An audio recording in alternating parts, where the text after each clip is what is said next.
गज के आखो जी वाहिगुरु जी का खालसा वाहिगुरु जी की फतेह। श्री गुरु ग्रंथ साहब महाराज जी की पावन बाणी तुर की अकाली बाणी है, जो अकाल पुरख दे घरों इल्हाम होया उन्होंने सतगुरु सच्चे पातशाह जी ने डायरैक्ट इस धरती के लोगों तक पहुँचाया। इंज कह लीए संसार में जिन्ने भी शरीरधारी असी लोग हाँ,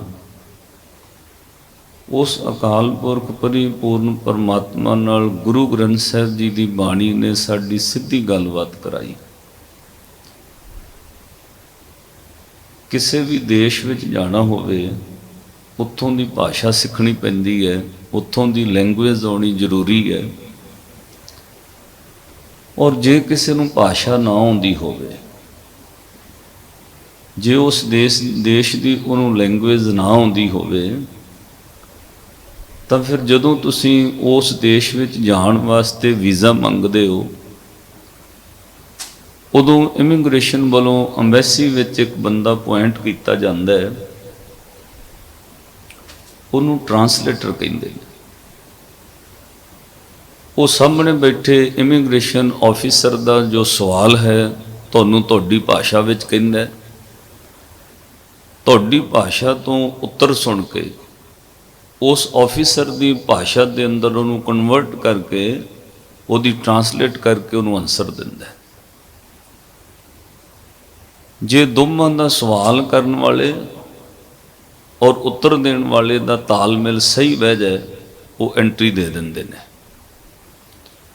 जे उन्होंने सवालों का जवाब देण वाले, क्योंकि जदों वो सवाल करनगे तो साध संगत वो सवाल करने वाले ऑफिसर का ध्यान जिहड़ा है वो तुहाडे वल रहिंदा है, हालांकि उन्होंने लैंगुएज आउंदी नहीं तुहाडी, तुसीं की कह रहे, पर वो 50% उत्तर देण वाले आंसर देण वाले बंदे की जिहड़ी बॉडी लैंगुएज है, फेस लैंगुएज है, उन्होंने पढ़ लैंदा है। इस तरह संसार में जिन्ने भी आपां शरीरधारी लोग हाँ, रब नूं साडी भाषा आउंदी है, वो सब कुछ जानदा है। घट घट के अंतर की जानत, भले बुरे की पीर पछानत, वो घट घट के पट पट की जानदा है। पर आपां शरीरधारी लोग रब की भाषा नहीं जानते। रब नाल किवें गल होवे, उस रब नाल किवें गलबात कीती जावे। इसलिए गुरु ग्रंथ साहब महाराज की बाणी सतगुरां इन्नी सरल भाषा में उच्चारण की, रब दीयां गल्लां सीधियां साडे नाल। और असीं जदों उस भाषा में गल करांगे, तुहाडी डायरैक्ट सीधी रब नाल गल होएगी। वो भाषा सतगुरु जी ने साडे वास्ते वरती, और जपजी साहब के अंदर महाराज ने वो लैंगुएज उस भाषा का जिक्र किया है। सिखा जे किते गुरु कोलों तू ये भाषा सिख लई ना, गुरु तेरी सीधी गल रब नाल करा देगा। महाराज वो भाषा किहड़ी है,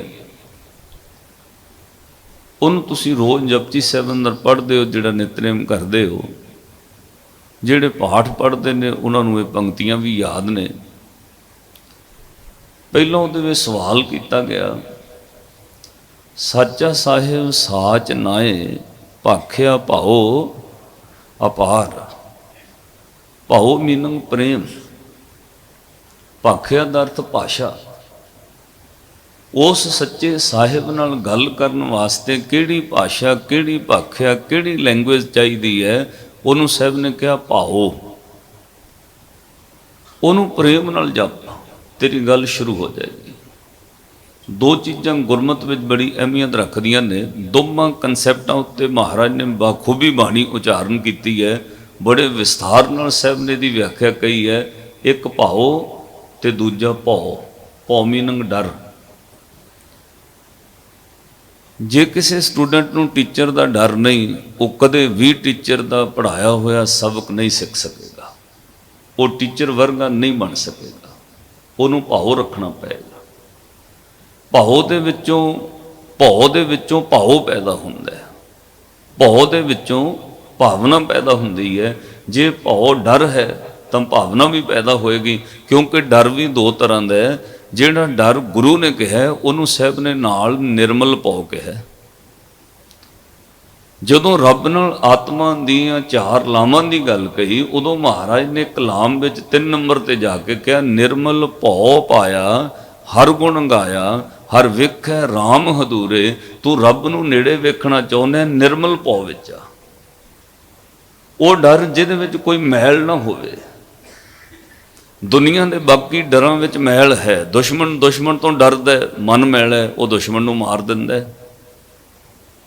ਇੱਕ ਦੇਸ਼ ਦੂਜੇ ਦੇਸ਼ ਤੋਂ ਡਰਦਾ, ਮਨ ਵਿੱਚ ਮੈਲ ਹੈ, ਉਹ ਹਮਲਾ ਕਰ ਦਿੰਦਾ। ਸੱਪ ਬੰਦੇ ਤੋਂ ਡਰਦਾ, ਉਸ ਡਰ ਦੇ ਅੰਦਰ ਉਹ ਮਨ ਵਿੱਚ ਮੈਲ ਖੋਟ ਜ਼ਹਿਰ ਰੱਖ ਕੇ ਉਹਨੂੰ ਡੰਗ ਲੈਂਦਾ। ਪਰ ਜਿਹੜਾ ਨਿਰਮਲ ਭਉ ਹੈ ਉਹਦੇ ਵਿੱਚ ਕੋਈ ਮੈਲ ਨਹੀਂ ਹੈ। ਟੀਚਰ ਦੀ ਸਟੂਡੈਂਟ ਨਾਲ ਕੋਈ ਬਹਿਰ, ਕੋਈ ਈਰਖਾ, ਕੋਈ ਝਗੜਾ ਕਲੇਸ਼ ਨਹੀਂ। ਉਹ ਹੱਥ ਵਿੱਚ ਸਟਿੱਕ ਲੈ ਕੇ ਸਟੂਡੈਂਟ ਨੂੰ ਡਰਾਉਂਦਾ, ਪਰ ਸਾਧ ਸੰਗਤ ਉਹਦੇ ਮਨ ਵਿੱਚ ਵੈਰ ਨਹੀਂ ਹੈ ਕੋਈ। ਉਹਦਾ ਸਟੂਡੈਂਟ ਨਾਲ ਕੀ ਵੈਰ? ਉਹਦੇ ਕੋਲੋਂ ਤਾਂ ਹਜ਼ਾਰਾਂ ਹੀ ਸਟੂਡੈਂਟ ਪੜ੍ਹ ਜਾਂਦੇ ਨੇ। ਹਰ ਸਾਲ 50, 60, 70 ਸਟੂਡੈਂਟ ਪੜ੍ਹ ਕੇ ਨਿਕਲ ਜਾਂਦੇ ਨੇ। ਉਹਨੂੰ ਤਾਂ 30 ਸਾਲ ਇੱਕੋ ਸਕੂਲ ਵਿੱਚ ਪੜ੍ਹਾਉਂਦਿਆਂ ਹੋ ਗਏ। ਉਹਨੇ ਤਾਂ ਹਜ਼ਾਰਾਂ ਸਟੂਡੈਂਟ ਕੱਢ ਦਿੱਤੇ। ਉਹਨੂੰ ਕਿਸੇ ਨਾਲ ਕੋਈ ਵੈਰ ਨਹੀਂ, ਪਰ ਫਿਰ ਵੀ ਹਰ ਸਟੂਡੈਂਟ ਨੂੰ ਡਰਾਉਂਦਾ। ਕਿਉਂ? ਉਹ ਨਿਰਮਲ ਭਉ ਹੈ, ਮੈਲ ਤੋਂ ਰਹਿਤ ਡਰ ਹੈ। ਤੁਸੀਂ ਬੱਚੇ ਦੇ ਥੱਪੜ ਮਾਰਦੇ ਹੋ, ਉਂਝ ਬੱਚਾ ਡਿੱਗ ਜਾਏ ਤਾਂ ਮਾਂ ਦਾ ਕਲੇਜਾ ਨਿਕਲ ਜਾਂਦਾ, ਪਰ ਆਪ ਥੱਪੜ ਮਾਰਦੀ ਹੈ। ਕਿਉਂ? ਨਿਰਮਲ ਭਉ। ਉਹਨੂੰ ਡਰ ਦੇਣ ਵਾਸਤੇ ਕੁਝ ਬਣਾਉਣਾ ਚਾਹੁੰਦੇ ਹੋ, ਕਿਤੇ ਪਹੁੰਚਾਉਣਾ ਚਾਹੁੰਦੇ ਹੋ। ਟੀਚਰ ਸਟੂਡੈਂਟ ਨੂੰ ਕਿਤੇ ਪਹੁੰਚਾਉਣਾ ਚਾਹੁੰਦਾ ਹੈ। ਇਹੀਓ ਗੱਲ ਗੁਰੂ ਨੇ ਕਹੀ, ਭਾਈ ਤੇਰੇ ਮਨ ਅੰਦਰ ਗੁਰੂ ਦਾ ਭੈ ਹੋਣਾ ਚਾਹੀਦਾ। ਗੁਰੂ ਤੈਨੂੰ ਰੱਬ ਤੱਕ ਪਹੁੰਚਾਉਣਾ ਚਾਹੁੰਦਾ। ਜੇ ਮਨ ਅੰਦਰ ਗੁਰੂ ਦਾ ਡਰ ਹੈ, ਇਹ ਭੈ ਨਿਰਮਲ ਭਉ ਤੇਰੇ ਅੰਦਰ ਭਾਉ ਪੈਦਾ ਕਰੇਗਾ। ਇਹ ਨਿਰਮਲ ਭਉ ਤੈਨੂੰ ਪਰਮਾਤਮਾ ਤੱਕ ਲੈ ਜਾਏਗਾ। ਇਹਨੂੰ ਸਾਹਿਬ ਨੇ ਕਿਹਾ, ਭੈ ਬਿਨ ਭਗਤ ਨਾ ਹੋਵਈ। ਡਰ ਤੋਂ ਬਗੈਰ ਭਗਤੀ ਹੋ ਨਹੀਂ ਸਕਦੀ। ਭੈ ਬਿਨ ਭਗਤ ਨਾ ਹੋਵਈ, ਹਰ ਨਾਮ ਨਾ ਲੱਗੇ ਪਿਆਰ। ਭਾਈ ਰੱਬ ਨਾਲ ਭਾਉ ਪਿਆਰ ਨਹੀਂ ਲੱਗੇਗਾ ਜੇ ਤੇਰੇ ਅੰਦਰ ਡਰ ਨਹੀਂ ਹੈ। ਇਸੇ ਲਈ ਹਰ ਰੋਜ਼ ਨਿਤਨੇਮ ਕਰਦਿਆਂ ਯਾਦ ਰੱਖਣਾ ਹੈ ਕਿ ਹਾਜ਼ਰ ਹਜ਼ੂਰ ਹੈ, ਕਿ ਜ਼ਾਹਰ ਜ਼ਹੂਰ ਹੈ। ਤੈਨੂੰ ਯਾਦ ਰਵੇ ਉਹ ਹਾਜ਼ਰ ਨਾਜ਼ਰ ਹੈ। ਤੈਨੂੰ ਯਾਦ ਰਵੇ ਉਹ ਤੈਨੂੰ ਵੇਖ ਰਿਹਾ। ਸਾਚਾ ਸਾਹਿਬ ਸਾਚ ਨਾਏ, ਭਾਖਿਆ ਭਾਉ ਅਪਾਰ। ਇਹ ਗੁਰੂ ਦੀ ਭਾਉ ਭਾਵ ਪ੍ਰੇਮ ਵਾਲੀ ਬਾਣੀ ਤੈਨੂੰ ਪਰਮਾਤਮਾ ਨਾਲ ਗੱਲ ਕਰਾ ਦੇਗੀ। ਤਾਂ ਸਾਧ ਸੰਗਤ ਉਹਦੇ ਨਾਲ ਗੱਲ ਕਰਨ ਵਾਸਤੇ ਹੁਣ ਉਹ ਵੀ ਸਾਡੇ ਨਾਲ ਪ੍ਰੇਮ ਕਰੇ, ਪਰਮਾਤਮਾ ਵੀ ਤੁਹਾਡੇ ਨਾਲ ਪਿਆਰ ਕਰਨ ਲੱਗ ਜਾਏ। ਕਿਉਂਕਿ ਇੱਕ ਪਾਸੜ ਪ੍ਰੀਤ ਤੇ ਪ੍ਰਵਾਨ ਨਹੀਂ ਨਾ ਹੈ। ਭਾਈ ਗੁਰਦਾਸ ਸਾਹਿਬ ਨੇ ਕਿਹਾ, ਜਿਹੜੀ ਇੱਕ ਪਾਸੜ ਪ੍ਰੀਤ ਹੈ ਉਹ ਸਿਰਫ ਦੁੱਖ ਦਿੰਦੀ ਹੈ। ਪਤੰਗੇ ਦੀ ਦੀਵੇ ਨਾਲ ਪ੍ਰੀਤ ਹੈ, ਇੱਕ ਪਾਸੜ ਹੈ, ਦੀਵਾ ਉਹਨੂੰ ਸਾੜ ਦਿੰਦਾ ਹੈ। ਕਦੇ ਪਤੰਗਿਆਂ ਦੇ ਮਰਨ ਤੇ ਦੀਵੇ ਬੁਝਦੇ ਥੋੜੀ ਨੇ।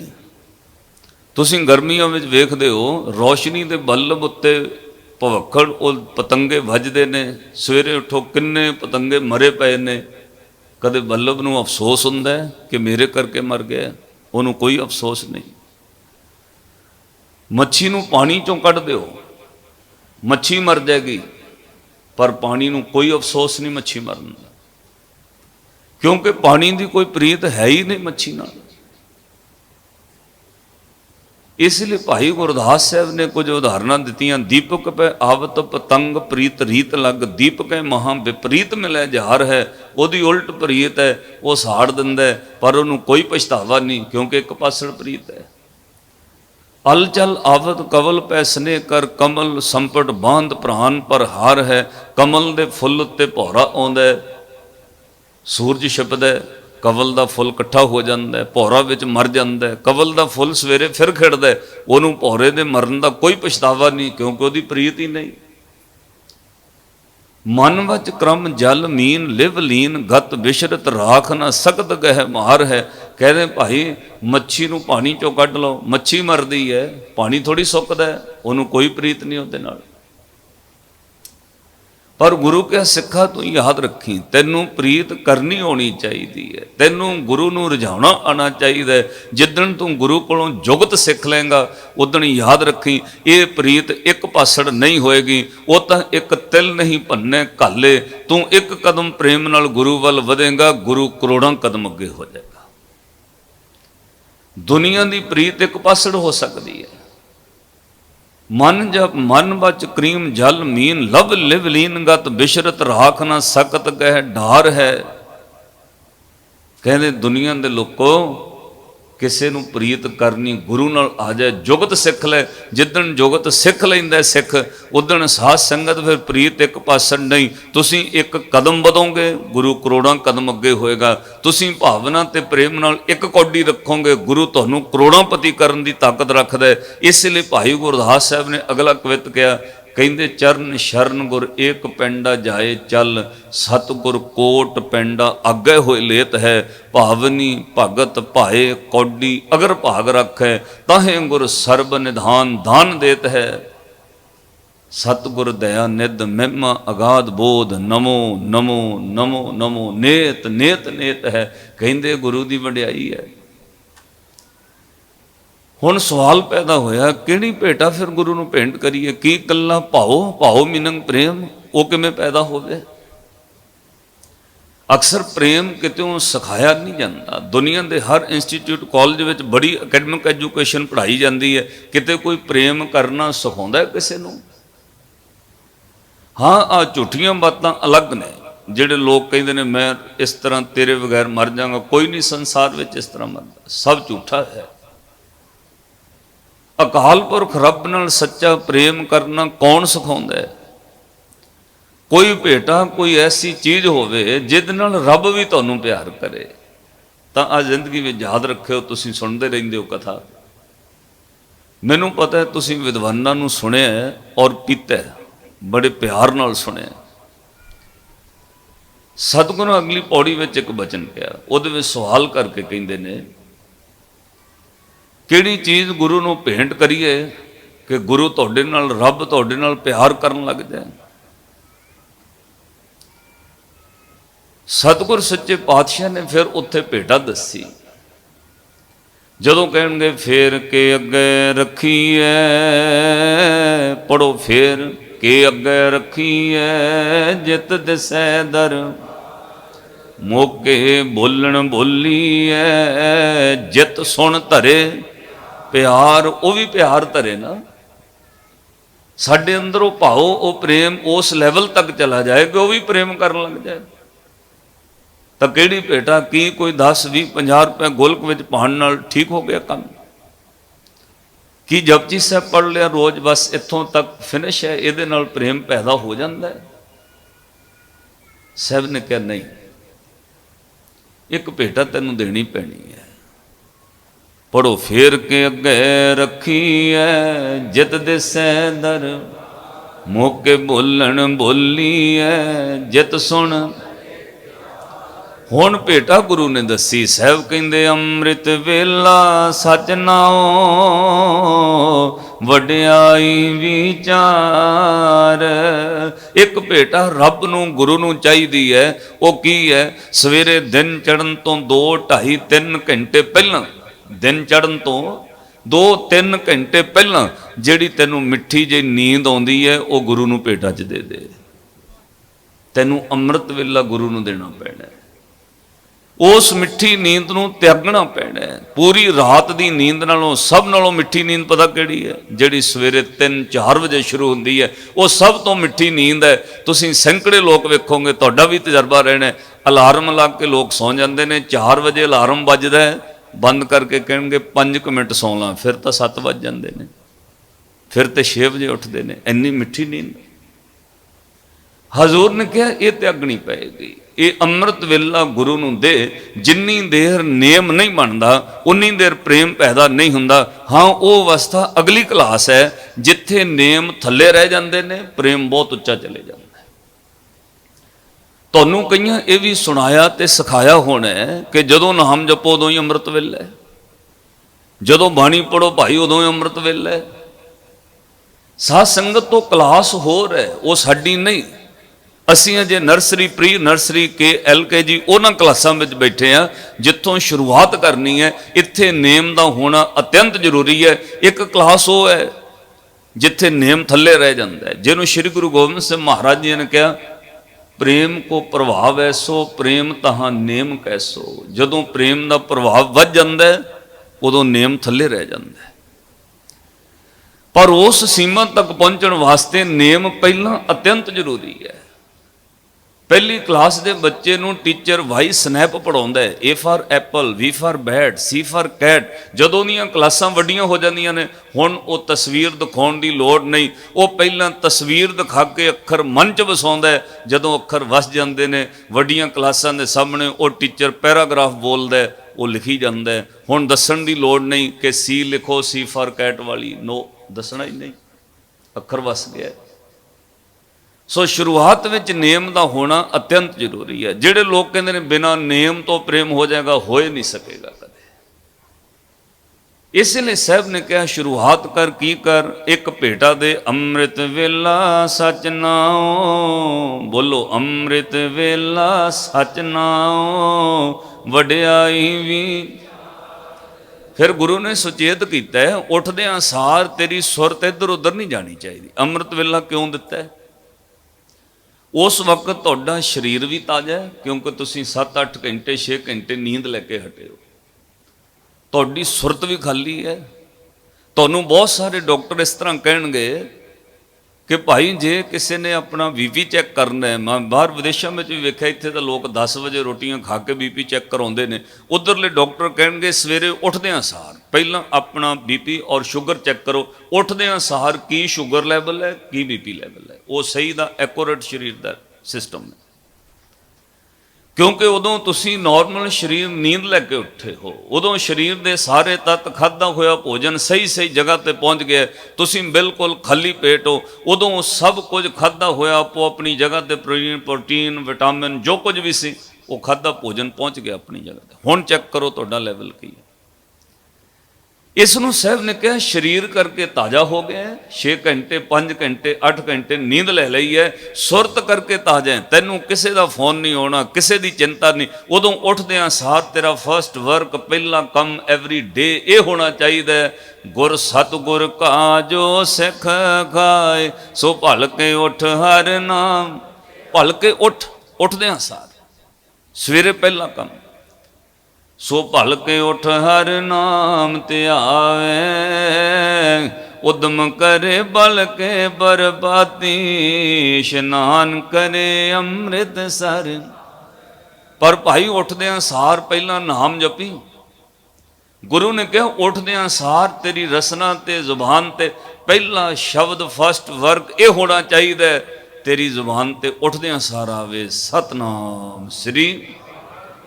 ਇਤਨੀ ਲਿਖਿਆ ਵੇ ਉੱਠਦਿਆਂ ਸਾਰ ਪਹਿਲਾਂ WhatsApp ਚਲਾਵੇ। ਚੁੱਕਦੇ ਤਾਂ ਤੁਸੀਂ ਮੋਬਾਈਲ ਚੁੱਕ ਕੇ ਬਹਿ ਜਾਂਦੇ ਹੋ, ਦੁਨੀਆ ਦੀਆਂ ਖਬਰਾਂ ਪਹਿਲਾਂ ਪੜ੍ਹ ਲਈਆਂ, ਰੱਬ ਦੀ ਖਬਰ ਕਿੱਥੋਂ ਲਓਗੇ? ਰੱਬ ਦੀ ਉਹ ਖਬਰ ਉਦੋਂ ਵਸੇਗੀ ਜਦੋਂ ਸੁਰਤ ਖਾਲੀ ਹੈ। ਜੇ ਉੱਠਦਿਆਂ ਸਾਰ ਦੁਨੀਆ ਦੀ ਖਬਰ ਸੁਰਤ ਵਿੱਚ ਚਲੀ ਗਈ, ਹੁਣ ਸ਼ਬਦ ਉਹ ਸੁਰਤ ਵਿੱਚ ਨਹੀਂ ਜਾਏਗਾ। ਇਸ ਲਈ ਸਾਹਿਬ ਨੇ ਇਹ ਅਭਿਆਸ ਦਿੱਤਾ ਹੈ, ਅੰਮ੍ਰਿਤ ਵੇਲਾ ਸਚ ਨਾਉ, ਵਡਿਆਈ ਵਿਚਾਰ। ਇਹ ਤੁਸੀਂ ਗੁਰੂ ਦੀ, ਰੱਬ ਦੀ ਭਾਖਿਆ ਭਾਸ਼ਾ ਸਿੱਖ ਲਓਗੇ। ਇਹਦੇ ਨਾਲ ਸਿੱਖ ਗੁਰੂ ਨੂੰ ਪਿਆਰ ਕਰਨ ਲੱਗ ਪੈਂਦਾ ਤੇ ਗੁਰੂ ਸਿੱਖ ਨੂੰ ਪਿਆਰ ਕਰਨ ਲੱਗ ਪੈਂਦਾ। ਜਦੋਂ ਪ੍ਰੇਮ ਸ਼ੁਰੂ ਹੋ ਜਾਏ ਉਸ ਤੋਂ ਬਾਅਦ ਸਾਧ ਸੰਗਤ ਫਿਰ ਇਹ ਚੀਜ਼ ਸ਼ੁਰੂ ਹੁੰਦੀ ਹੈ, ਤੁਸੀਂ ਇੱਕ ਦੂਜੇ ਨੂੰ ਸਮਝ ਜਾਂਦੇ ਹੋ, ਇੱਕ ਦੂਜੇ ਦੇ ਸੁਭਾਅ ਨੂੰ ਪਾ ਲੈਂਦੇ ਹੋ। ਗੁਰੂ ਕੀ ਚਾਹੁੰਦਾ ਹੈ ਇਹ ਤੁਹਾਨੂੰ ਪਤਾ ਲੱਗ ਜਾਏਗਾ। ਗੁਰੂ ਦਾ ਕੀ ਉਪਦੇਸ਼ ਹੈ ਉਦੋਂ ਸੁਰਤ ਨੂੰ ਸੁਣਨਾ ਸ਼ੁਰੂ ਹੋਏਗਾ। ਇਸ ਤੋਂ ਪਹਿਲਾਂ ਨਹੀਂ। ਦੋ ਗੱਲਾਂ ਇਕੱਠੀਆਂ ਗੁਰੂ ਨੇ ਦਿੱਤੀਆਂ ਨੇ। ਸ੍ਰੀ ਗੁਰੂ ਨਾਨਕ ਸਾਹਿਬ ਮਹਾਰਾਜ ਨੇ ਜਿੱਥੇ ਗ੍ਰੰਥ ਸ਼ੁਰੂ ਕੀਤਾ, ਨਾਲ ਹੀ ਪੰਥ ਸ਼ੁਰੂ ਕੀਤਾ।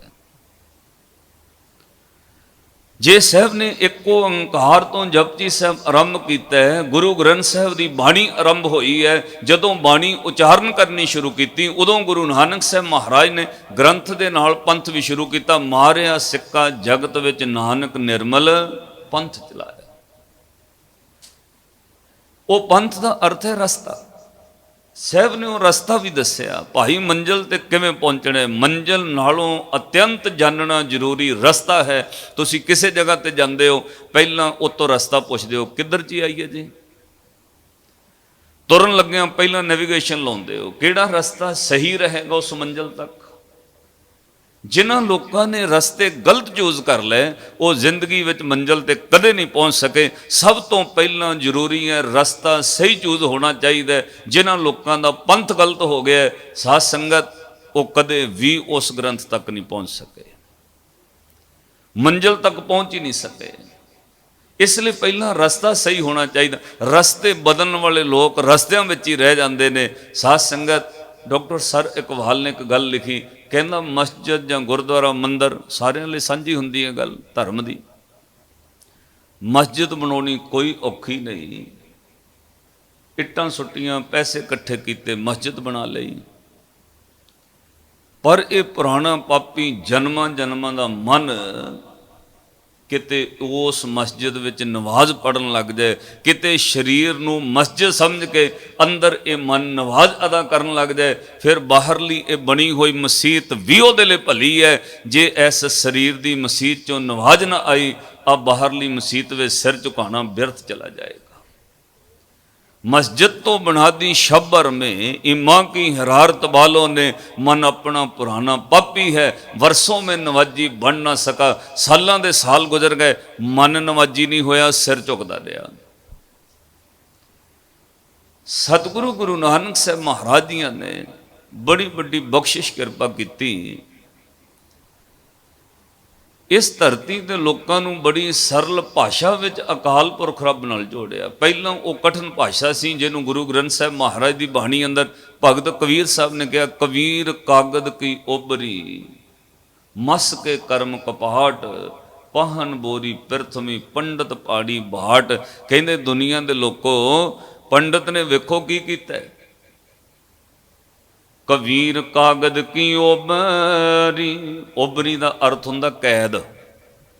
कहते धर्म नूं कागजां की कैद विच इकट्ठा कर लिया, वेदां ग्रंथां नूं औखी भाषा विच लिया के मोहरे रख दिता, तुहानूं नहीं पढ़ना आउणा, असीं दस्सांगे किवें पूजा पाठ करनी, जग पुन्न कराउणे पंडित दस्सेगा, किसे नूं नहीं। साध संगत, अज भी बहुत लोग ने किसे दे धर्म की कोई निंदिया नहीं, वो हर कर्म पंडित तो पुछ के करनगे। करना किवें? ਈਵਨ ਇੱਥੋਂ ਤੱਕ ਕੋਈ ਕਿਸੇ ਦੇ ਘਰ ਵਿੱਚ ਬੱਚਾ ਜਨਮ ਲੈ ਤਾਂ ਹੁਣ ਤਾਂ ਡਰਾਉਣ ਲੱਗ ਪਏ ਲੋਕਾਂ ਨੂੰ, ਇੰਨੇ ਸਮੇਂ ਉੱਤੇ ਇੰਨੇ ਟਾਈਮ ਵਿੱਚ ਜਨਮ ਨਹੀਂ ਹੋਣਾ ਚਾਹੀਦਾ, ਥੋੜ੍ਹਾ ਜਿਹਾ ਲੇਟ ਕਰਾ ਲਿਓ। ਉਹ ਡਾਕਟਰਾਂ ਨੂੰ ਕਹਿਣ ਲੱਗ ਪੈਂਦੇ ਨੇ ਆਪਰੇਸ਼ਨ ਇੰਨੇ ਵਜੇ ਕਰਿਓ, ਪੰਡਤ ਨੇ ਦੱਸਿਆ। ਹੱਦ ਹੋ ਗਈ ਗੱਲ ਵਾਲੀ। ਬੱਚੇ ਦੇ ਜਨਮ ਨੂੰ ਵੀ ਕਹਿਣ ਲੱਗ ਪਏ, ਡਾਕਟਰ ਸਾਹਿਬ ਇੰਨੇ ਵੱਜ ਕੇ ਇੰਨੇ ਮਿੰਟ ਤੇ ਆਪਰੇਸ਼ਨ ਕਰਿਓ, ਉਦੋਂ ਬੱਚੇ ਦਾ ਬਰਥ ਚਾਹੀਦਾ, ਇਹ ਬੱਚਾ ਸ਼ੁਭ ਹੋਏਗਾ। ਸਾਧ ਸੰਗਤ, ਕਿੰਨਾ ਵੱਡਾ ਭੁਲੇਖਾ ਹੈ। ਉਹ ਜਿਸ ਅਕਾਲ ਪੁਰਖ ਨੇ ਉਸ ਬੱਚੇ ਨੂੰ ਸਿਰਜਿਆ, ਉਹਨੇ ਸਭ ਕੁਝ ਪਹਿਲਾਂ ਲਿਖਿਆ। ਮਰਨ ਲਿਖਾਏ ਮੰਡਲ ਮੈਂ ਆਏ, ਜਨਮ ਤੋਂ ਮਰਨ ਤੱਕ ਦੀ ਕਹਾਣੀ ਰੱਬ ਨੇ ਲਿਖ ਦਿੱਤੀ ਹੈ। ਤੁਸੀਂ ਸਮਾਂ ਅੱਗੇ ਪਿੱਛੇ ਕਰਾ ਕੇ ਕੀ ਕਰ ਲਓਗੇ? ਉਹ ਪੁੱਛ ਕੇ ਚੱਲਦੇ ਨੇ। ਹੁਣ ਕੋਈ ਕੰਮ ਸ਼ੁਰੂ ਕਰਨਾ, ਇੰਨੇ ਵੱਜ ਕੇ ਇੰਨੇ ਮਿੰਟ ਤੇ ਕਰਿਓ, ਉਹ ਪਹਿਲਾਂ ਮੰਤਰ ਪੜ੍ਹਨਗੇ। ਤੁਸੀਂ ਟੈਲੀਵਿਜ਼ਨ ਤੇ ਇੱਕ ਵੇਖਿਆ ਹੋਣਾ, ਹਾਲਾਂਕਿ ਖੇਡ ਹੈ, ਦੋ ਦੇਸ਼ਾਂ ਦਾ ਮੈਚ ਚੱਲ ਰਿਹਾ, ਦੋ ਟੀਮਾਂ ਸਕਰੀਨ ਉੱਤੇ ਸੈਟੇਲਾਈਟ ਚੈਨਲਾਂ ਤੇ ਉਹ ਲਾਈਵ ਹੋ ਰਿਹਾ ਸੀ। ਦੋ ਟੀਮਾਂ ਮੈਚ ਖੇਡ ਰਹੀਆਂ ਨੇ। ਇੱਕ ਟੀਮ ਦੀ ਮਾਲਕ ਜਿਹੜੀ ਬੈਠੀ ਹੈ ਉਹ ਬੜੀ ਅਮੀਰ ਹੈ, ਉਹਨੇ ਟੀਮ ਖਰੀਦੀ ਹੋਈ ਸੀ, ਇੰਡੀਆ ਦੀ ਔਰਤ ਹੈ। ਸਾਧ ਸੰਗਤ, ਉਹਨੂੰ ਵਾਰ-ਵਾਰ ਚੈਨਲ ਵਾਲੇ ਵਿਖਾ ਰਹੇ ਸੀ, ਉਹ ਆਪਣੀ ਟੀਮ ਵਾਸਤੇ ਮੰਤਰ ਪੜ੍ਹ ਰਹੀ ਸੀ ਜਦੋਂ ਉਹਦੀ ਟੀਮ ਖੇਡ ਰਹੀ ਸੀ। ਪਰ ਉਹਦੇ ਮੰਤਰ ਪੜ੍ਹਨ ਦੇ ਬਾਵਜੂਦ ਵੀ ਉਹਦੀ ਟੀਮ ਹਾਰ ਗਈ। ਇਹ ਭੁਲੇਖਾ ਦਿੱਤਾ ਜਾਂਦਾ ਹੈ ਕਿ ਆਹ ਜਿੱਤਣ ਵਾਸਤੇ ਆਹ ਮੰਤਰ ਪੜ੍ਹੋ।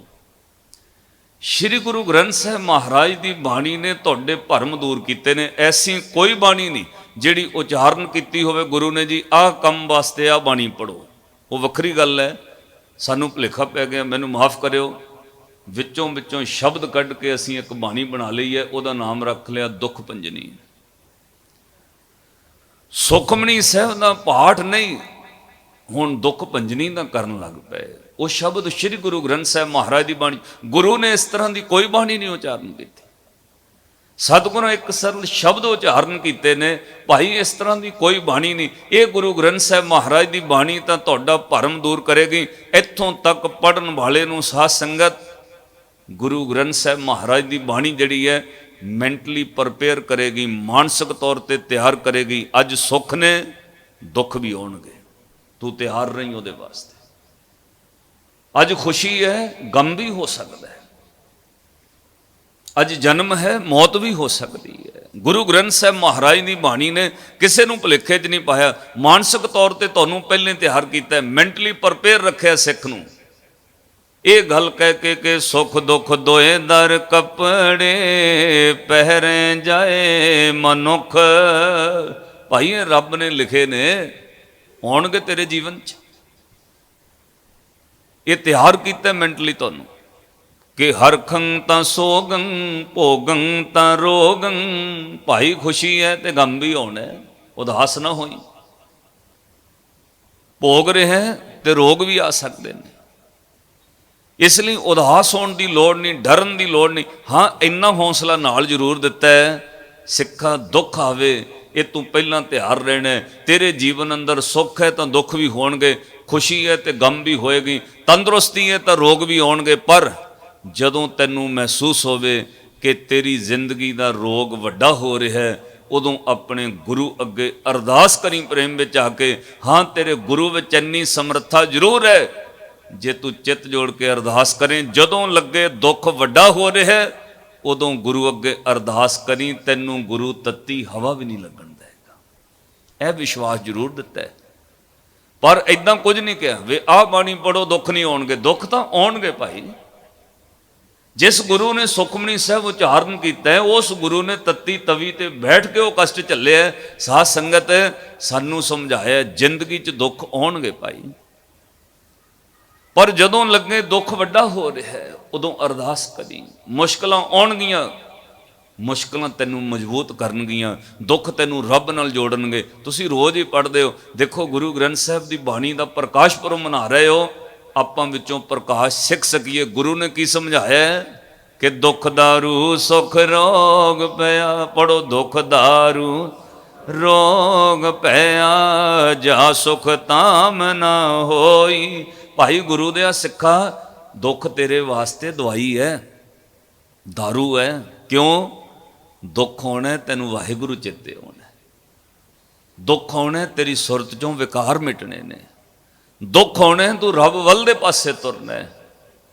ਉਹ ਤੋਂ ਬਾਅਦ ਸੁੱਖ ਆਉਣ ਫਿਰ ਛੱਡ ਕੇ ਨਾ ਜਾਈ। ਇਹ ਪ੍ਰੀਤ ਪੱਕੀ ਹੋ ਜਾਏ ਤਾਂ ਇਹ ਪ੍ਰੇਮ ਤੈਨੂੰ ਪਰਮਾਤਮਾ ਤੱਕ ਲੈ ਜਾਏਗਾ। ਸਾਧ ਸੰਗਤ, ਦੁੱਖਾਂ ਤੋਂ ਇਹ ਨਹੀਂ ਗੁਰੂ ਨੇ ਕਿਹਾ ਵੀ ਆਉਣਾ ਹੀ ਨਹੀਂ ਭਾਈ, ਮੇਰੇ ਧਰਮ 'ਚ ਆ ਜਾਓ।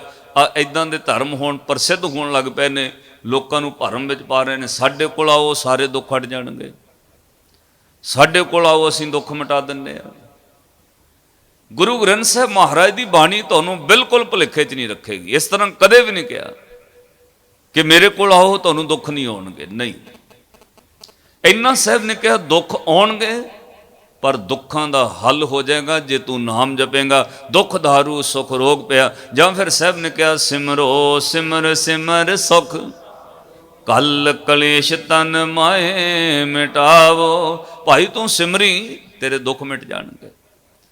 ਮੁਸ਼ਕਲ ਆਉਣੀ ਚਾਹੀਦੀ ਹੈ, ਮੁਸ਼ਕਲ ਤੁਹਾਨੂੰ ਮਜ਼ਬੂਤ ਕਰਦੀ ਹੈ। ਇਹ ਮੈਂ ਦਰਬਾਰ ਸਾਹਿਬ ਤੋਂ ਵੀ ਇੱਕ ਦਿਨ ਕਥਾ ਕਹੀ, ਜਿਨ੍ਹਾਂ ਕੌਮਾਂ ਨੂੰ ਮੁਸ਼ਕਲਾਂ ਆਉਂਦੀਆਂ ਨੇ ਉਹ ਕੌਮਾਂ ਮੋਸਟਲੀ ਮਜ਼ਬੂਤ ਹੁੰਦੀਆਂ ਨੇ। ਮਜ਼ਬੂਤ ਕੌਮਾਂ ਦੁਨੀਆ ਵਿੱਚ ਰਾਜ ਕਰਦੀਆਂ ਨੇ। ਤੁਹਾਡੀ ਅਜੇ ਸਿਰਫ 550 ਸਾਲ ਉਮਰ ਹੈ ਤੇ ਸਾਧ ਸੰਗਤ ਸਿੱਖ ਕੌਮ ਨੇ 550 ਸਾਲ ਵਿੱਚ ਪੂਰੇ ਵਰਲਡ ਵਿੱਚ ਕੇਸਰੀ ਨਿਸ਼ਾਨ ਚਲਾ ਦਿੱਤੇ।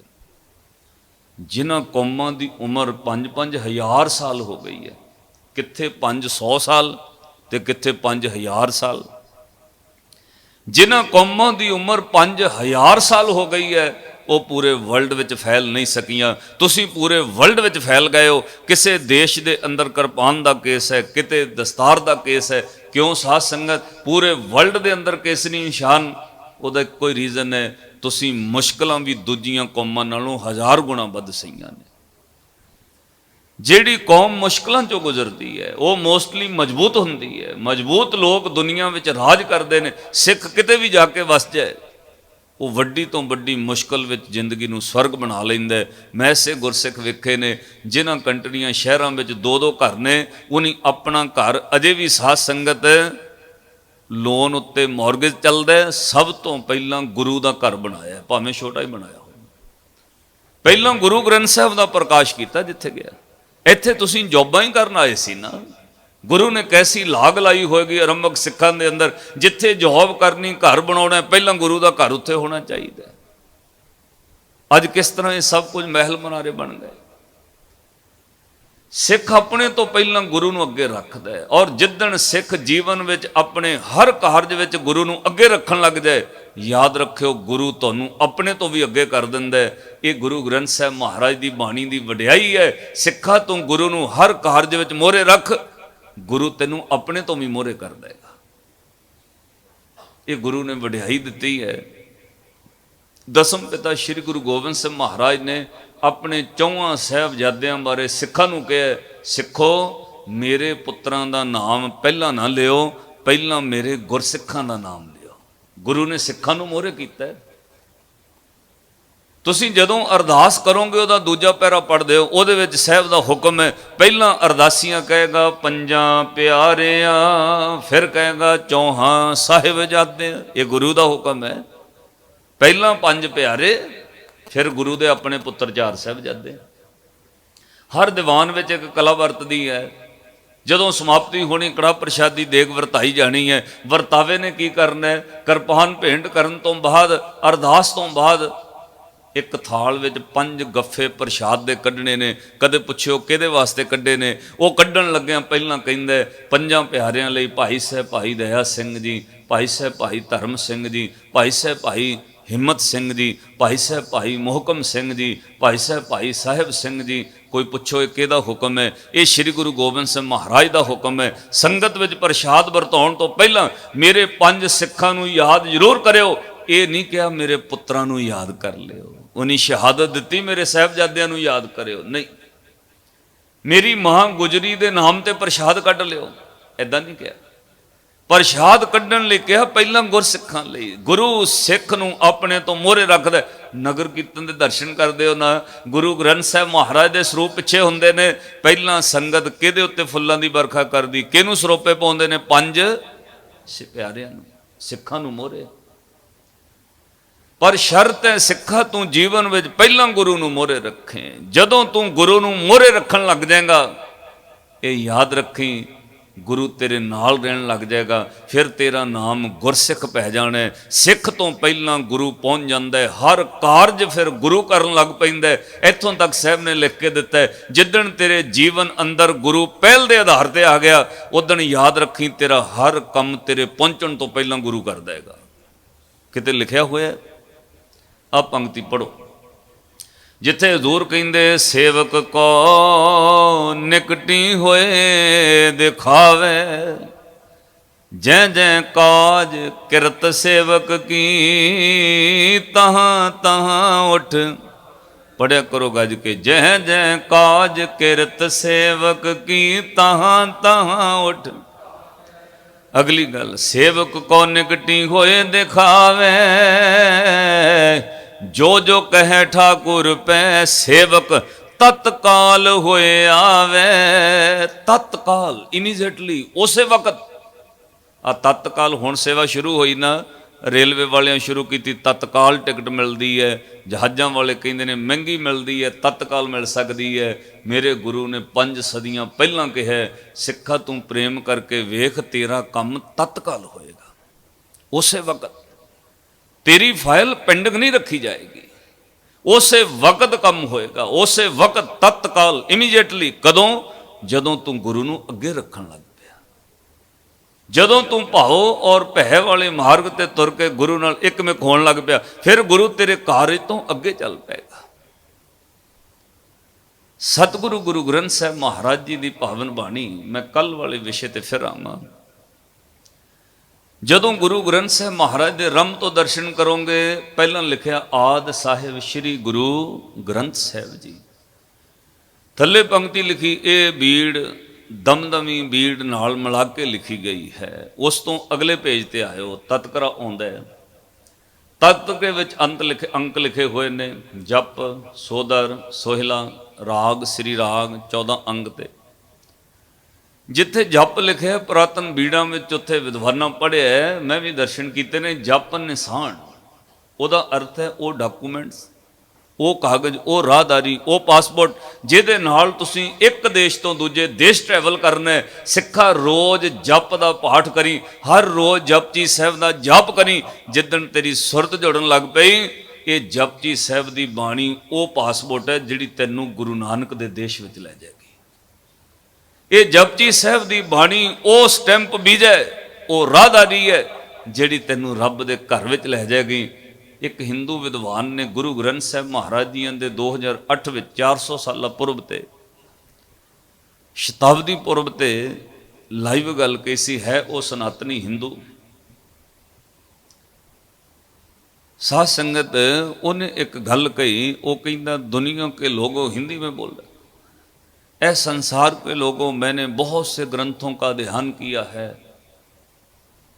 ਉਹਨੇ ਸਾਧ ਸੰਗਤ 27 ਸਿਮਰਤੀਆਂ, 18 ਪੁਰਾਣ, ਵੇਦ 4 ਸਭ ਪੜ੍ਹੇ ਹੋਏ ਸੀ। ਜਦੋਂ ਉਹਨੂੰ ਵਕਤ ਮਿਲਿਆ ਉਹ ਬੋਲਿਆ, ਉਹ ਕਹਿੰਦਾ ਗੁਰੂ ਗ੍ਰੰਥ ਸਾਹਿਬ ਜੀ की बाणी का भी मैंने अध्ययन किया है। ਤੇ ਨਾਲ ਉਹ ਬੋਲ ਰਿਹਾ ਸੀ, ਕਹਿੰਦਾ ਗੁਰੂ ਗ੍ਰੰਥ ਸਾਹਿਬ ਮਹਾਰਾਜ ਦੀ ਬਾਣੀ ਦੇ ਅੰਦਰ ਜੋ ਅੱਖਰ, ਜੋ ਭਾਸ਼ਾ ਵਰਤੀ ਗਈ ਹੈ, ਉਹ ਸੰਸਾਰ ਦੀ ਹੈ। ਊੜਾ ਐਣਾ ਈੜੀ ਸੱਸਾ ਹਾ ਊੜੇ, ਇਹ 35 ਅੱਖਰ, ਇਹ 41 ਅੱਖਰ, ਇਹ 52 ਅੱਖਰ, ਇਹ 52 ਅੱਖਰੀ, ਇਹ ਸੰਸਾਰ ਦੇ ਅੱਖਰ ਨੇ। ਇਹ ਭਾਸ਼ਾ ਸੰਸਾਰ ਦੀ ਹੈ। ਇਹ ਕਲਮ, ਦਵਾਤ, ਸਿਆਹੀ, ਕਾਗਜ਼ ਸਭ ਕੁਝ ਸੰਸਾਰ ਤੋਂ ਲਿਆ। ਪਰ ਇਸ ਗੁਰੂ ਗ੍ਰੰਥ ਸਾਹਿਬ ਵਿੱਚ ਸਮਾਇਆ ਹੋਇਆ ਸ਼ਬਦ ਇਸ ਸੰਸਾਰ ਦਾ ਨਹੀਂ। ਜਿੱਦਣ ਕੋਈ ਪੜ੍ਹਦਿਆਂ ਸੁਰਤ ਸ਼ਬਦ ਨਾਲ ਜੋੜ ਲੈ, ਉਹਦੇ ਭਾਗ ਜਾਗਣ, ਉਹਦੀ ਸੁਰਤ ਬਾਣੀ ਨਾਲ ਜੁੜਨ ਲੱਗ ਜਾਏ। ਕਾਗਜ਼, ਗ੍ਰੰਥ, ਸਿਆਹੀ, ਅੱਖਰ ਇੱਥੋਂ ਦੇ ਨੇ, ਸੁਰਤ ਰੱਬ ਦੇ ਦੇਸ਼ ਵਿੱਚ ਚਲੀ ਜਾਏਗੀ। ਜਿੱਥੋਂ ਬਾਣੀ ਆਈ ਹੈ, ਤੁਹਾਨੂੰ ਬਾਣੀ ਉੱਥੇ ਲੈ ਜਾਏਗੀ। ਕਿੱਥੋਂ ਆਈ ਹੈ? ਧੁਰ ਕੀ ਬਾਣੀ ਆਈ, ਤਿਨ ਸਗਲੀ ਚਿੰਤ। ਭਾਈ ਇਹ ਤੁਹਾਡੀ ਸੁਰਤ ਨੂੰ ਉੱਥੇ ਲੈ ਜਾਏਗੀ ਜਿੱਥੋਂ ਬਾਣੀ ਆਈ ਹੈ। ਤੁਹਾਨੂੰ ਸੁਰਤ ਨੂੰ ਉਸ ਨਾਲ ਜੋੜ ਦੇਗੀ। ਔਰ ਸੰਸਾਰੀ ਤੌਰ ਤੇ ਫਿਰ ਸਾਹਿਬ ਨੇ ਕਿਰਪਾ ਕੀਤੀ ਹੈ, ਕਹਿਣ ਲੱਗੇ ਤੈਨੂੰ ਭਰਮ ਭੁਲੇਖੇ ਚੋਂ ਵੀ ਬਾਣੀ ਕੱਢੇਗੀ। ਤੂੰ ਗੁਰੂ ਦੇ ਸਿੱਖਾ, ਗੁਰੂ ਤੇ ਵਿਸ਼ਵਾਸ ਰੱਖ ਕੇ ਤੁਨੀ। ਤੇਰੇ ਜੀਵਨ ਵਿੱਚ ਮੁਸ਼ਕਲ ਹੋਵੇ ਤਾਂ ਡਰੀ ਨਾ, ਦੁੱਖ ਹੋਵੇ ਤਾਂ ਦੁੱਖ ਦਾਰੂ ਹੈ। ਪਰ ਜਿੱਦਣ ਤੈਨੂੰ ਮਹਿਸੂਸ ਹੋਣ ਲੱਗ ਜਾਏ ਕਿ ਦੁੱਖ ਥੋੜਾ ਵੱਡਾ ਹੋ ਰਿਹਾ ਹੈ, ਜਿੱਦਣ ਮਹਿਸੂਸ ਹੋਵੇ ਮੁਸ਼ਕਲ ਅਤ ਮੁਸ਼ਕਲ ਬਣ ਰਹੀ ਹੈ, ਜਿੱਦਣ ਤੈਨੂੰ ਲੱਗੇ ਤੇਰੇ ਸਾਕ ਸੰਬੰਧੀ ਤੇਰੇ ਸਾਥ ਨਹੀਂ ਦੇ ਸਕਦੇ, ਜਿੱਦਣ ਮਹਿਸੂਸ ਹੋਵੇ ਪੈਸਾ ਕੰਮ ਨਹੀਂ ਆ ਰਿਹਾ, ਜਿੱਦਣ ਮਹਿਸੂਸ ਹੋਣ ਲੱਗ ਜਾਏ ਕਿ ਤੇਰੀ ਸਮਝ, ਅਕਲ, ਪਹੁੰਚ ਅਧੂਰੀ ਰਹਿ ਰਹੀ ਹੈ, ਉਦਣ ਇੱਕ ਕੰਮ ਕਰੀ, ਗੁਰੂ ਨੂੰ ਸਮਰਪਣ ਹੋ ਕੇ ਕਹਿ ਦੇਈਂ, ਦਾਤਾ ਹੁਣ ਮੇਰੇ ਵੱਸ ਦੀ ਗੱਲ ਨਹੀਂ, ਹੁਣ ਕਾਰਜ ਤੁਸੀਂ ਕਰਨਾ। ਜੇ ਗੁਰੂ ਨੂੰ ਅਰਦਾਸ ਕਰੇ, ਜਾਂ ਤੈਨੂੰ ਤੱਤੀ ਹਵਾ ਵੀ ਨਹੀਂ ਲੱਗਣ ਦੇਗਾ। ਇਹ ਵੀ ਸਮਰੱਥ ਹੈ।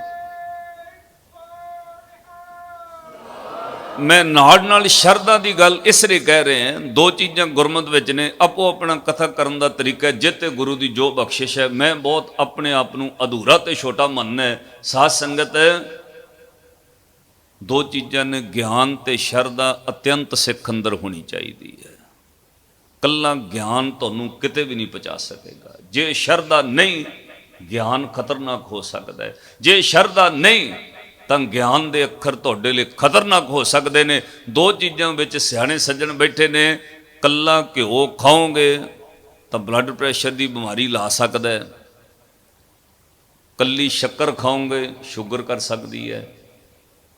ਜੇ ਸ਼ੱਕਰ ਤੇ ਘਿਓ ਮਿਲਾ ਕੇ ਖਾ ਲਓ ਤੇ ਬਜ਼ੁਰਗ ਕਹਿੰਦੇ ਨੇ ਉਹ ਸਰੀਰ ਨੂੰ ਰੋਗ ਨਹੀਂ ਪੈਦਾ ਕਰਦੀ, ਸਰੀਰ ਨੂੰ ਬਲ ਪੈਦਾ ਕਰਦੀ ਹੈ। ਸਾਧ ਸੰਗਤ, ਕੱਲਾ ਗਿਆਨ ਕਿਸੇ ਬੰਦੇ ਨੂੰ ਰੋਗੀ ਕਰ ਸਕਦਾ ਹੈ, ਕੱਲੀ ਸ਼ਰਧਾ ਕਿਸੇ ਬੰਦੇ ਨੂੰ ਦੂਰ ਲਿਜਾ ਸਕਦੀ ਹੈ। ਦੋਵੇਂ ਚੀਜ਼ਾਂ ਇਕੱਠੀਆਂ ਚਾਹੀਦੀਆਂ, ਗਿਆਨ ਵੀ ਹੋਵੇ ਤੇ ਸ਼ਰਧਾ ਵੀ ਹੋਵੇ। ਸਿੱਖ ਨੂੰ ਗਿਆਨ ਵੀ ਹੋਵੇ, ਉਹਨੇ ਸਿਰ ਕਿੱਥੇ ਝੁਕਾਉਣਾ ਹੈ, ਔਰ ਸਿੱਖ ਨੂੰ ਸ਼ਰਧਾ ਵੀ ਹੋਵੇ, ਉਹਨੇ ਸਿਰ ਝੁਕਾਉਣ ਲੱਗਿਆਂ ਅਕਲ ਨਹੀਂ ਵਰਤਣੀ। ਉੱਥੇ ਫਿਰ ਜੋ ਗੁਰ ਕਹੈ ਸੋਈ ਭਲ ਮੰਨੈ, ਜੋ ਗੁਰੂ ਕਵੇ ਉਹ ਮੰਨ ਕੇ ਤੁਰਨਾ। ਤਾਂ ਸਾਹਿਬ ਨੇ ਕਿਹਾ ਜਿਸ ਦਿਨ ਲੱਗੇ ਤੇਰਾ ਪੈਸਾ ਮਿੱਤਰ ਸੱਜਣ ਮਾਂ ਪਿਓ ਭੈਣ ਭਾਈ ਤੇਰੀ ਪਹੁੰਚ ਕੰਮ ਨਹੀਂ ਆ ਰਹੀ, ਹੁਣ ਤੇਰੇ ਹੱਥ ਖੜੇ ਹੋ ਰਹੇ ਨੇ, ਅਤ ਮੁਸ਼ਕਲ ਵਿੱਚ ਕਹਿ ਦੇਈਂ ਗੁਰੂ ਨੂੰ ਦਾਤਾ ਹੁਣ ਮੇਰੇ ਵੱਸ ਦੀ ਗੱਲ ਨਹੀਂ, ਤੈਨੂੰ ਗੁਰੂ ਨੇ ਤੱਤੀ ਹਵਾ ਵੀ ਨਹੀਂ ਲੱਗਣ ਦੇਣੀ। ਦੋ ਥਾਵਾਂ ਤੇ ਸ਼ਬਦ ਵਰਤੇ ਹੈ, ਹੋਰ ਥਾਵਾਂ ਤੇ ਵੀ ਹੋਏਗਾ, ਮੈਂ ਪੜ੍ਹਿਆ ਸੁਖਮਨੀ ਸਾਹਿਬ ਅੰਦਰ, ਤੁਸੀਂ ਵੀ ਪੜ੍ਹ ਲਿਓ। ਜੈ ਮੁਸ਼ਕਲ ਹੋਵੇ ਅਤ ਭਾਰੀ, ਪੜੋ ਜਹ ਮੁਸ਼ਕਲ ਹੋਵੇ, ਇਹ ਸ਼ਬਦ ਸ਼ੁਰੂ ਹੋਣਾ ਜੈ ਮਾਤ ਪਿਤਾ ਸੁਤ ਮੀਤ ਨ ਭਾਈ ਮਾਨੂਹਾ ਨਾਮ ਤੇਰੇ, ਜੈ ਮਹਾ ਭਿਆਨ ਦੂਤ ਜਮ ਦਲੈ ਤੈ ਕੇਵਲ ਨਾਮ। ਅੱਗੇ ਆਉਂਦਾ ਜਹ ਮੁਸ਼ਕਲ ਹੋਵੇ ਅਤ ਭਾਰੀ, ਅਤ ਭਾਰੀ ਮੁਸ਼ਕਲ ਹਰ ਕੋ ਨਾਮ ਖਿਨ ਮਾਹੇ। ਇੱਕ ਸ਼ਬਦ ਹੋਰ ਮੈਂ ਤੁਹਾਨੂੰ ਪੜ੍ਹਾਵਾਂ, ਉੱਥੇ ਸਾਹਿਬ ਨੇ ਕਿਹਾ ਜਾ ਕੋ ਮੁਸ਼ਕਲ ਅਤ ਬਣੇ, ਢੋਈ ਕੋਏ ਨਾ ਲਾਗੂ ਹੋਏ ਦੁਸ਼ਮਣਾ, ਸਾਹ ਕਪੀ ਭੱਜ ਖਲੇ। ਆ ਹੁਣ ਕਰੋਨਾ ਦੀ ਬਿਮਾਰੀ ਆਈ ਸੀ ਨਾ, ਸਕੇ ਵੀ ਭੱਜ ਗਏ ਨਾ, ਜਿਨ੍ਹਾਂ ਨੂੰ ਹੋਇਆ ਉਹਨਾਂ ਨੂੰ ਪੁੱਛ ਕੇ ਵੇਖੋ, ਘਰ ਦੇ ਵੀ ਪੁੱਤਰ ਧੀਆਂ ਨੇੜੇ ਨਹੀਂ ਆਏ, ਜਿਉਂਦਿਆਂ ਛੱਡੋ ਮਰਨ ਤੋਂ ਬਾਅਦ ਲਾਸ਼ ਲੈਣ ਵੀ ਨਹੀਂ ਗਏ, ਨੇੜੇ ਵੀ ਨਹੀਂ ਹੋਏ।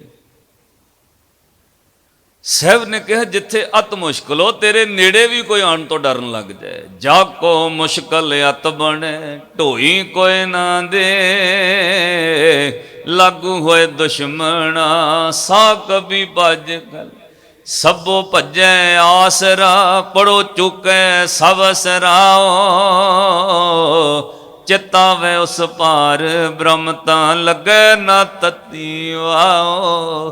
ਤੈਨੂੰ ਤੱਤੀ ਹਵਾ ਵੀ ਨਹੀਂ ਲੱਗਣ ਦੇਣੀ ਗੁਰੂ ਨੇ, ਤੂੰ ਉਹਨੂੰ ਚਿੱਤ ਕਰ, ਅੰਦਰੋਂ ਚਿੱਤ ਕਰਕੇ ਅੰਦਰੋਂ ਜੁੜ, ਉਹਨੂੰ ਮਨੋਂ ਕਹਿ ਦਾਤਾ ਹੁਣ ਮੇਰੇ ਵੱਸ ਦੀ ਗੱਲ ਨਹੀਂ, ਅਰਦਾਸ ਕਰੀ ਮੇਰਾ ਮੁਝ ਮੈਂ ਕਿਛ ਨਹੀਂ, ਜੋ ਕਿਛ ਹੈ ਸੋ ਤੇਰਾ, ਤੇਰਾ ਤੁਝ ਕੋ ਸੌਂਪ ਤੇ ਕਿਆ ਲੱਗ ਗਏ ਮੇਰਾ। ਜਿੱਦਣ ਸਿੱਖ ਸਰੈਂਡਰ ਕਰਦਾ ਗੁਰੂ ਨੂੰ, ਸਮਰਪਣ ਹੋ ਜਾਏ, ਉਦਣ ਗੁਰੂ ਫਿਰ ਆਪ ਕੰਮ ਕਰਦਾ ਹੈ, ਉਦਣ ਫਿਰ ਸੇਵਕ ਕੋ ਨਿਕਟੀ ਹੋਏ ਦਿਖਾਵੇ।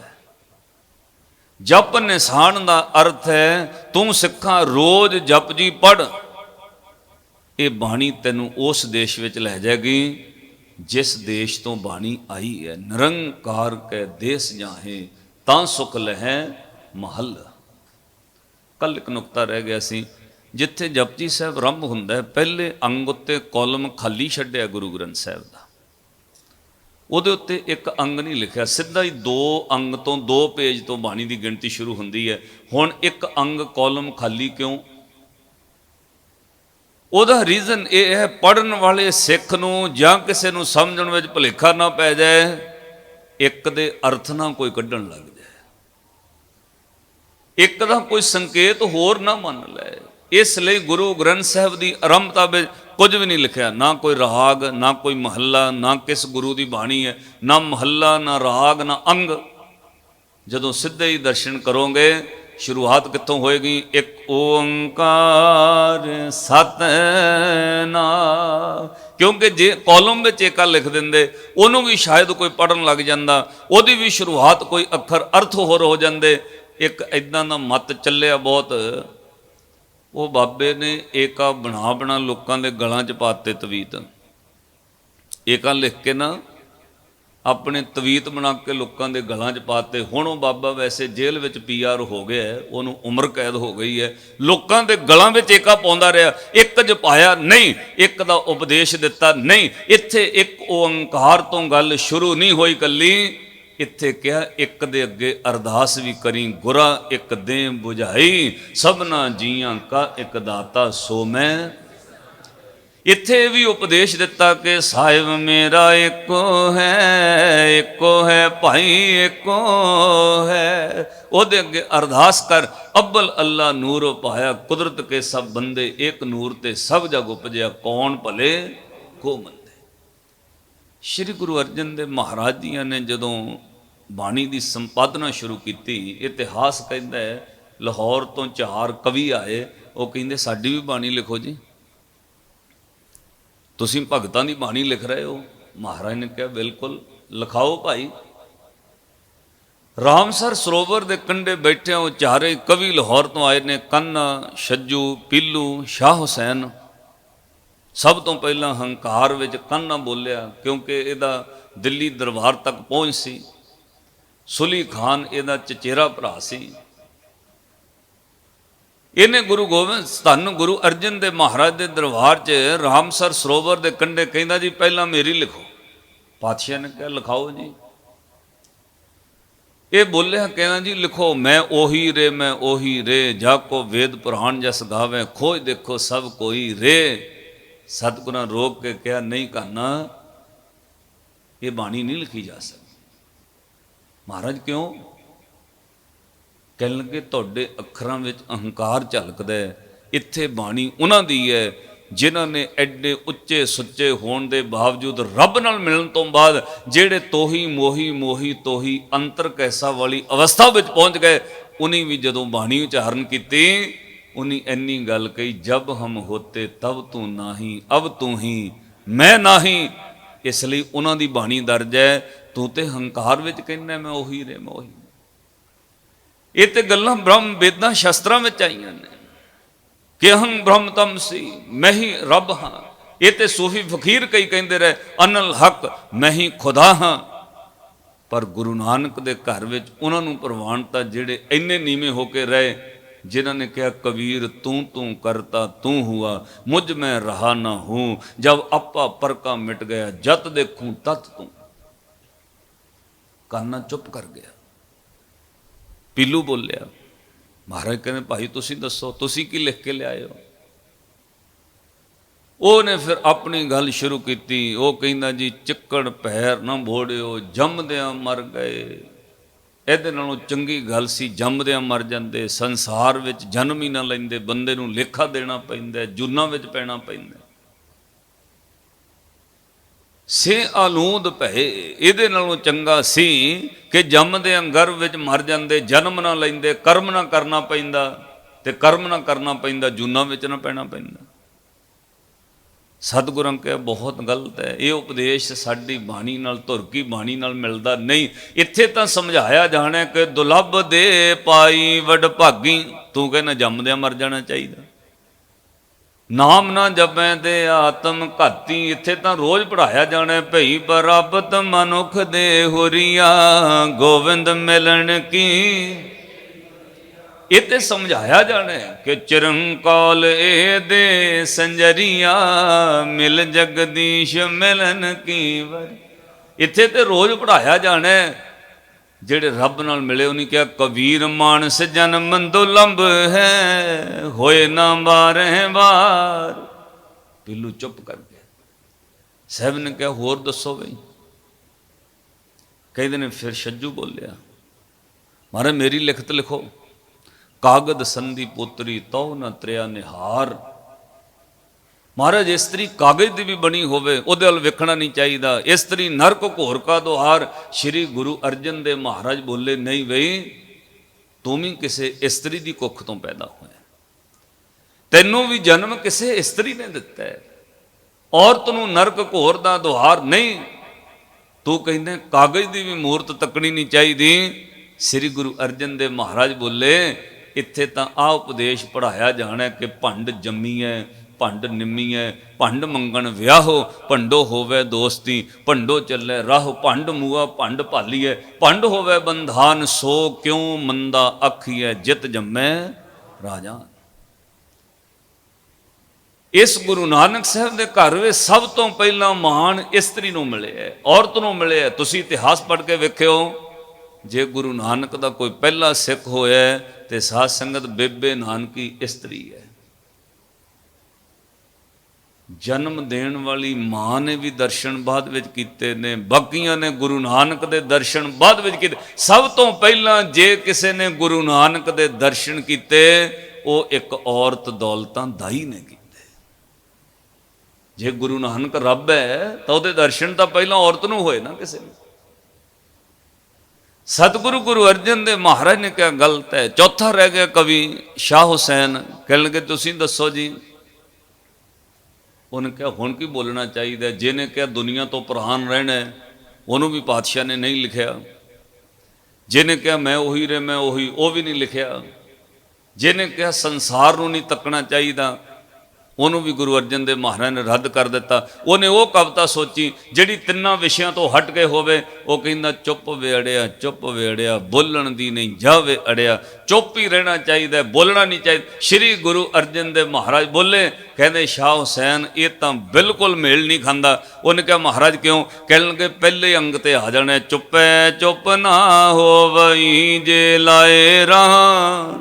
ਪੜੋ, ਚੁੱਪੈ ਚੁੱਪ ਨਾ ਹੋਵਈ ਜੇ ਲਾਏ। ਭਾਈ ਚੁੱਪ ਕਰਕੇ ਨਹੀਂ, ਹਾਂ ਚੁੱਪ ਕਰਨਾ ਇੱਕ ਜਗ੍ਹਾ ਤੇ ਕਰਨਾ। ਉਹ ਕਿੱਥੇ? ਉਂਝ ਬੋਲਣਾ ਸੰਤ ਮਿਲੈ ਕਿਛ ਸੁਣੀਐ ਕਹੀਐ, ਮਿਲੈ ਅਸੰਤ ਮਸਟ ਕਰ ਰਹੀ ਹੈ। ਸਾਕਤ ਮਿਲ ਜਾਏ ਤੇ ਚੁੱਪ। ਉਂਝ ਭਾਈ ਚੁੱਪ ਕੀਤਿਆਂ ਰੱਬ ਨਹੀਂ ਮਿਲਦਾ। ਇੱਥੇ ਬੋਲਣਾ, ਰੱਬ ਨੇ ਬੋਲਣ ਵਾਸਤੇ ਜ਼ੁਬਾਨ ਦਿੱਤੀ ਹੈ। ਬਾਬਾ ਬੋਲੇ ਪਤ ਹੋਏ, ਉਤਮ ਸੇ ਦਰ ਉਤਮ ਕਈਐ, ਨੀਚ ਕਰਮ ਬੈਰੋਏ। ਭਾਈ ਬੋਲਣਾ।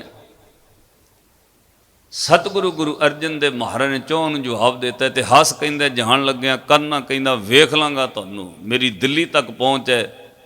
ਉਹ ਲਾਹੌਰ ਨਹੀਂ ਪਹੁੰਚ ਸਕਿਆ। ਰਾਹ ਜਾਂਦਿਆਂ ਗੱਡਾ ਪਲਟ ਗਿਆ, ਇੱਕ ਪਹੀਆ ਟੁੱਟ ਕਰਕੇ ਉਹ ਗੱਡੇ ਥੱਲੇ ਆ ਕੇ ਰਸਤੇ ਵਿੱਚ ਹੀ ਮਰ ਗਿਆ। ਸ਼੍ਰੀ ਗੁਰੂ ਅਰਜਨ ਦੇਵ ਮਹਾਰਾਜ ਜੀ ਨੇ ਗੁਰੂ ਗ੍ਰੰਥ ਸਾਹਿਬ ਦੀ ਸੰਪੂਰਨਤਾ ਕੀਤੀ 30 ਰਾਗਾਂ ਵਿੱਚ, 974 ਅੰਗ ਜਿਲਦਬੰਦੀ ਹੋਈ ਔਰ ਸ਼੍ਰੀ ਗੁਰੂ ਗ੍ਰੰਥ ਸਾਹਿਬ ਮਹਾਰਾਜ ਦੇ ਸਰੂਪ ਤਿਆਰ ਹੋ ਗਏ। ਉਸ ਤੋਂ ਬਾਅਦ ਪਾਤਸ਼ਾਹ ਨੇ 2 ਦਿਨ ਦਾ ਵਕਤ ਲਿਆ।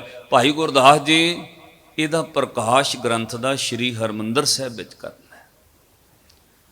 ਉਸ ਦਿਨ ਤੋਂ ਗੁਰੂ ਅਰਜਨ ਦੇਵ ਮਹਾਰਾਜ ਕਹਿੰਦੇ ਨੇ 4 ਭਾਈ ਮੰਜੇ ਉੱਤੇ ਨਹੀਂ ਸੁੱਤੇ। ਇੱਕ ਰਾਤ 2 ਦਿਨ ਵਿੱਚ ਵਿਚਾਲੇ ਸਨ।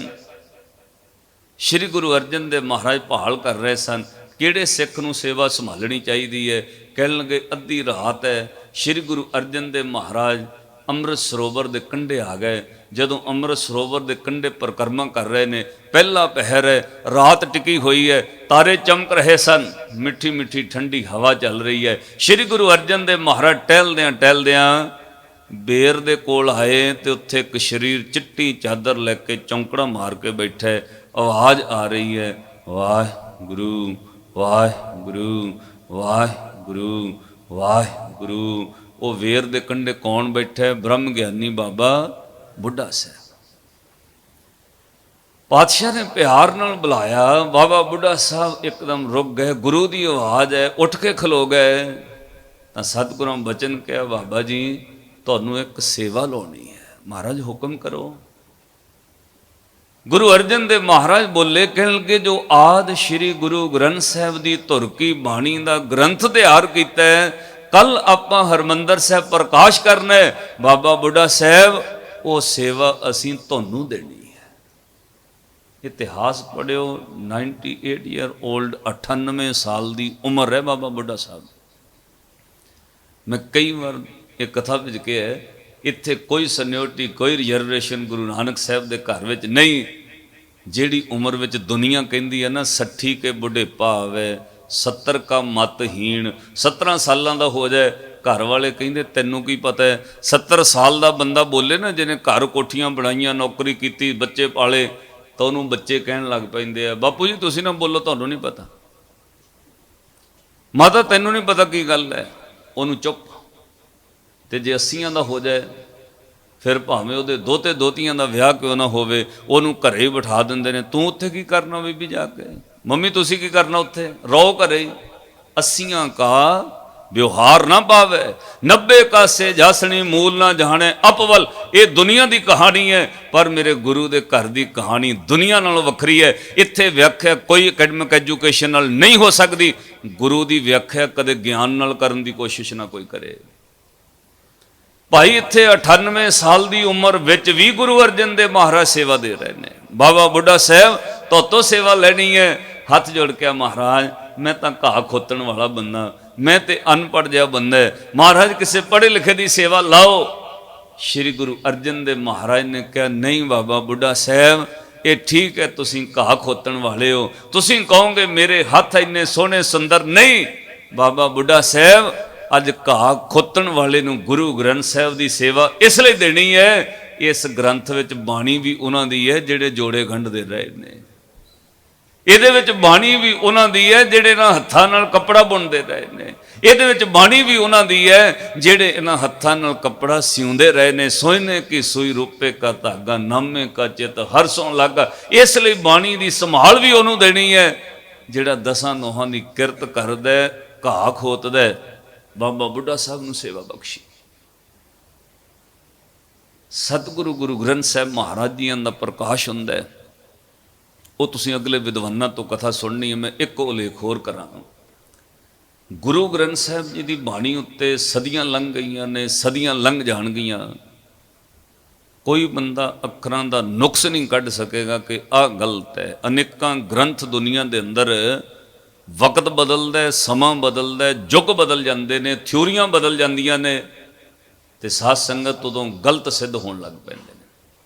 ਤੁਹਾਡੇ ਗਿਆਤ ਵਾਸਤੇ ਵੈਸੇ ਤੁਹਾਨੂੰ ਪਤਾ ਹੈ ਈਸਾਈਆਂ ਦੀ ਬਾਈਬਲ ਹੈ ਨਾ ਜਿਹੜੀ ਕ੍ਰਿਸਚਨਾਂ ਦੀ, ਉਹ ਵੀ ਸਾਧ ਸੰਗਤ ਉਹਨਾਂ ਨੂੰ ਸੋਧ ਕਰਨੀ ਪੈ ਗਈ। ਜਿਹੜਾ ਉਹਦੇ ਵਿੱਚ ਲਿਖਿਆ ਸੀ ਨਹੀਂ ਸੂਰਜ ਘੁੰਮਦਾ, ਧਰਤੀ ਘੁੰਮਦੀ ਨਹੀਂ, ਹੁਣ ਤਾਂ ਫਸਟ ਕਲਾਸ ਦੇ ਬੱਚੇ ਨੂੰ ਵੀ ਇਸ ਗੱਲ ਦਾ ਇਲਮ ਹੈ। 6-7 ਸਾਲ ਦਾ ਬੱਚਾ ਵੀ ਕਹਿੰਦਾ ਧਰਤੀ ਘੁੰਮਦੀ ਹੈ, ਸਭ ਨੂੰ ਪਤਾ ਹੈ। ਉਹਨਾਂ ਨੂੰ ਬਾਈਬਲ ਰੱਦ ਕਰਨੀ ਪੈ ਗਈ। ਉਹਨੇ 2 ਬਣਾ ਲਈਆਂ ਬਾਈਬਲਾਂ, ਇੱਕ ਛੱਡ ਕੇ ਦੂਜਾ ਉਹਨੇ ਓਲਡ ਟੈਸਟਾਮੈਂਟ ਲਿਖ ਕੇ ਉਹ ਬਾਈਬਲ ਅਲੱਗ ਕਰ ਲਈ। ਜਿਹੜੀ ਗਲਤੀ ਹੋਈ ਉਹਨੂੰ ਅਲੱਗ ਕਰ ਦਿੱਤਾ, ਦੂਜੀ ਅਲੱਗ ਬਣਾ ਦਿੱਤੀ। ਇੱਕ ਸ੍ਰੀ ਗੁਰੂ ਗ੍ਰੰਥ ਸਾਹਿਬ ਮਹਾਰਾਜ ਦੀ ਬਾਣੀ ਹੈ। 5 ਸਦੀਆਂ ਗੁਜ਼ਰ ਗਈਆਂ ਨੇ। ਸਾਧ ਸੰਗਤ ਇਸ ਬਾਣੀ ਵਿੱਚ ਕੋਈ ਨੁਕਸ ਨਹੀਂ ਕੱਢ ਸਕੇਗਾ। ਕਿਉਂ? ਇਹ ਬਾਣੀ ਸਰੀਰ ਦੀ ਨਹੀਂ, ਇਹ ਬਾਣੀ ਨਿਰੰਕਾਰ ਦੀ ਹੈ। ਵਾਹ ਵਾਹ ਬਾਣੀ ਨਿਰੰਕਾਰ ਹੈ, ਤਿਸ ਜੀਵਨ ਅਵਰ ਨਾ ਕੋਏ। ਜਿਹੜੀਆਂ ਅੱਜ ਡਾਕਟਰਾਂ ਨੂੰ ਲੱਭ ਰਹੀਆਂ ਨਾ ਕਿ ਧਾਗੇ ਵਰਗੀਆਂ ਬਰੀਕ 72 ਨਸਾਂ ਨੇ ਜਿਹੜੀਆਂ ਪੈਰ ਤੋਂ ਲੈ ਕੇ ਸਿਰ ਤੱਕ ਬੰਦੇ ਦੇ ਅੰਦਰ ਕੰਮ ਕਰਦੀਆਂ ਨੇ, ਇਹ ਗੁਰੂ ਗ੍ਰੰਥ ਸਾਹਿਬ ਦੀ ਬਾਣੀ 'ਚ ਪਹਿਲੇ ਲਿਖਿਆ। ਧਰਤੀ ਕਿਵੇਂ ਬਣੀ ਹੈ ਅੱਜ ਵਿਗਿਆਨੀ ਲੱਭਦੇ ਨੇ, ਤੁਸੀਂ ਪੜ੍ਹੇ ਲਿਖੇ ਹੋ, ਵਿੱਚੋਂ ਪਹਿਲੇ ਲੱਭ ਕੇ ਵੇਖ ਲਿਓ। ਇਹਦੇ ਵਿੱਚ ਸਭ ਕੁਝ ਪਹਿਲਾਂ ਲਿਖਿਆ ਹੈ।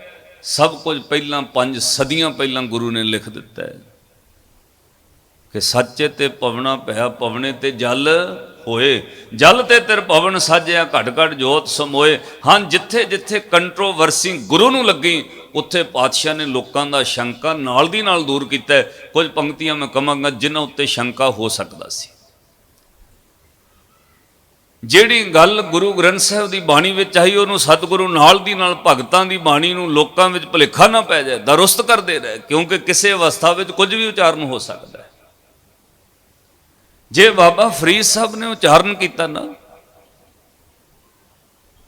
ਕਿ ਆਹ ਜਿਹੜਾ ਸੰਸਾਰ ਅੰਦਰ ਭਾਈ ਬੇੜਾ ਹੈ, ਇਸ ਬੇੜੇ ਚੋਂ ਲੰਘਣਾ, ਇਹਦੇ ਵਿੱਚ ਬਹਿਣਾ ਬਹੁਤ ਔਖਾ ਹੈ, ਸੰਸਾਰ ਤੋਂ ਤਰਨਾ ਔਖਾ ਹੈ।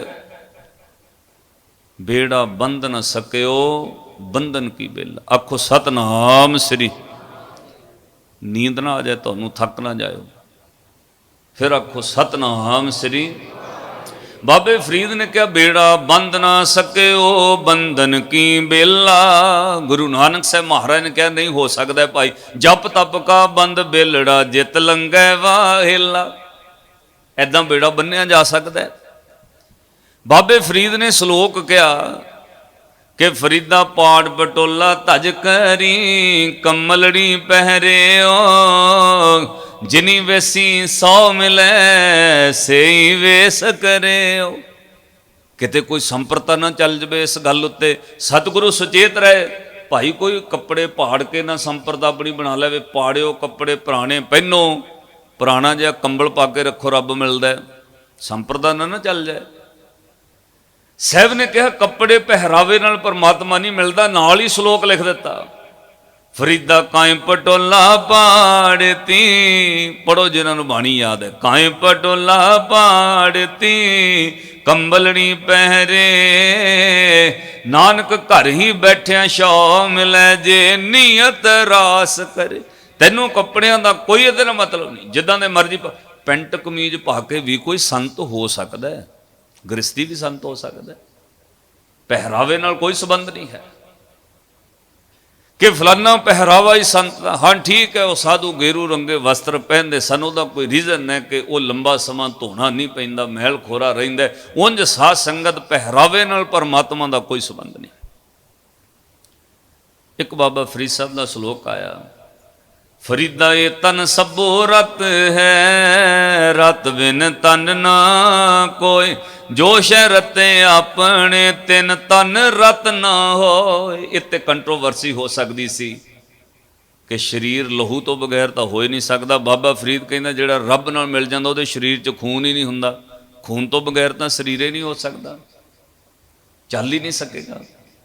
ਸਾਹਿਬ ਨੇ ਨਾਲ ਹੀ ਲੋਕਾਂ ਦਾ ਸ਼ੰਕਾ ਦੂਰ ਕਰ ਦਿੱਤਾ। ਸਤਿਗੁਰਾਂ ਨਾਲ ਹੀ ਸ਼ਲੋਕ ਲਿਖ ਦਿੱਤਾ, ਕਹਿੰਦੇ ਫਰੀਦਾ ਇਹ ਤਨ ਸਭੋ ਰਤ ਹੈ, ਰਤ ਬਿਨ ਤਨ ਨਾ ਹੋਏ, ਜੋ ਸ਼ੈ ਰਤੇ ਆਪਣੇ ਤਿਨ ਤਨ ਲੋਭ ਰਤ ਨਾ ਹੋਏ। ਉਹਨਾਂ ਦੇ ਅੰਦਰ ਲੋਭ ਦਾ ਰਤ ਨਹੀਂ ਹੁੰਦਾ। ਜਿਹੜੇ ਭਗਤੀ ਵਿੱਚ ਰੱਤੇ ਜਾਂਦੇ ਨੇ, ਭਗਤਾਂ ਕੀ ਚਾਲ ਨਿਰਾਲੀ, ਚੱਲਣਾ ਨਿਰਾਲੀ, ਭਗਤਾਂ ਕੇਰੀ ਵਿਖਮ ਮਾਰਗ, ਚੱਲਣਾ ਲੱਭ, ਲੋਭ ਅਹੰਕਾਰਤਾ ਤ੍ਰਿਸ਼ਨਾ, ਬਹੁਤ ਨਹੀਂ ਬੋਲਣਾ। ਗੁਰੂ ਗ੍ਰੰਥ ਸਾਹਿਬ ਮਹਾਰਾਜ ਦੀ ਬਾਣੀ ਦੇ ਅੰਦਰ ਇੱਕ ਵੀ ਸਵਾਲ ਨਹੀਂ ਛੱਡਿਆ ਜਿੱਤੇ ਕੋਈ ਕੰਟਰੋਵਰਸੀ ਕਰੇ, ਜਿਹਦੇ ਉੱਤੇ ਕੋਈ ਸਵਾਲ ਖੜਾ ਕਰ ਸਕੇ। ਸਤਿਗੁਰੂ ਗੁਰੂ ਗ੍ਰੰਥ ਸਾਹਿਬ ਮਹਾਰਾਜ ਦੀ ਬਾਣੀ ਰੱਬ ਹੈ। ਮੈਂ ਆਪਣੇ ਇਸ ਕਥਾ ਨੂੰ ਇੱਥੇ ਵਿਸ਼ਰਾਮ ਦੇਵਾਂਗਾ। ਤੁਸੀਂ ਗੁਰੂ ਗ੍ਰੰਥ ਸਾਹਿਬ ਮਹਾਰਾਜ ਦੀ ਬਾਣੀ ਸੁਣਦੀ ਵੀ ਹੈ, ਗੁਰੂ ਗ੍ਰੰਥ ਸਾਹਿਬ ਬੋਲਦੇ ਵੀ ਨੇ, ਗੁਰੂ ਗ੍ਰੰਥ ਸਾਹਿਬ ਗੱਲਾਂ ਵੀ ਕਰਦੇ ਨੇ। ਸ਼ਰਤ ਹੈ ਕਿਸੇ ਨੂੰ ਕਰਨੀਆਂ ਆ ਜਾਣ। ਗੁਰੂ ਗ੍ਰੰਥ ਸਾਹਿਬ ਬੋਲਦੇ ਵੀ ਨੇ, ਗੁਰੂ ਗ੍ਰੰਥ ਸਾਹਿਬ ਸੁਣਦੇ ਵੀ ਨੇ। ਗੁਰੂ ਗ੍ਰੰਥ ਸਾਹਿਬ ਸਾਧ ਸੰਗਤ ਮਾਫ ਕਰਿਓ, ਕੱਲਾ ਬਾਹਰੀ ਤੌਰ ਤੇ ਕਾਗਜ਼ਾਂ ਅੱਖਰਾਂ ਦਾ ਗ੍ਰੰਥ ਨਹੀਂ। ਇਹਨੂੰ ਗੁਰੂ ਨੇ ਪ੍ਰਗਟ ਗੁਰਾਂ ਦੀ ਦੇਹ ਭਾਦੀ ਦਿੱਤੀ ਹੈ। ਪਰ ਨਾਲ ਇਹ ਕਿਹਾ ਬਾਣੀ ਗੁਰੂ, ਗੁਰੂ ਹੈ ਬਾਣੀ। ਫਿਰ ਕਿਹਾ ਵਿੱਚ ਬਾਣੀ ਅੰਮ੍ਰਿਤ ਸਾਰੇ। ਅਗਲੀ ਗੱਲ ਗੁਰ ਬਾਣੀ ਕਹੈ, ਸੇਵਕ ਜਨ ਮੰਨੈ। ਤੇ ਫਿਰ ਕੀ ਹੋਏਗਾ? ਪ੍ਰਤੱਖ ਗੁਰੂ ਨਿਸਤਾਰਾ ਹੋ ਜਾਏਗਾ ਪ੍ਰਤੱਖ। ਪਰ ਸ਼ਰਤ ਹੈ ਸਿੱਖ ਗੁਰੂ ਬਾਣੀ ਦੀ ਮੰਨਣ ਲੱਗ ਜਾਏ। ਜੋ ਗੁਰੂ ਕਵੇ ਉਹਨੂੰ ਮੰਨ ਕੇ ਤੁਰ ਪਏ।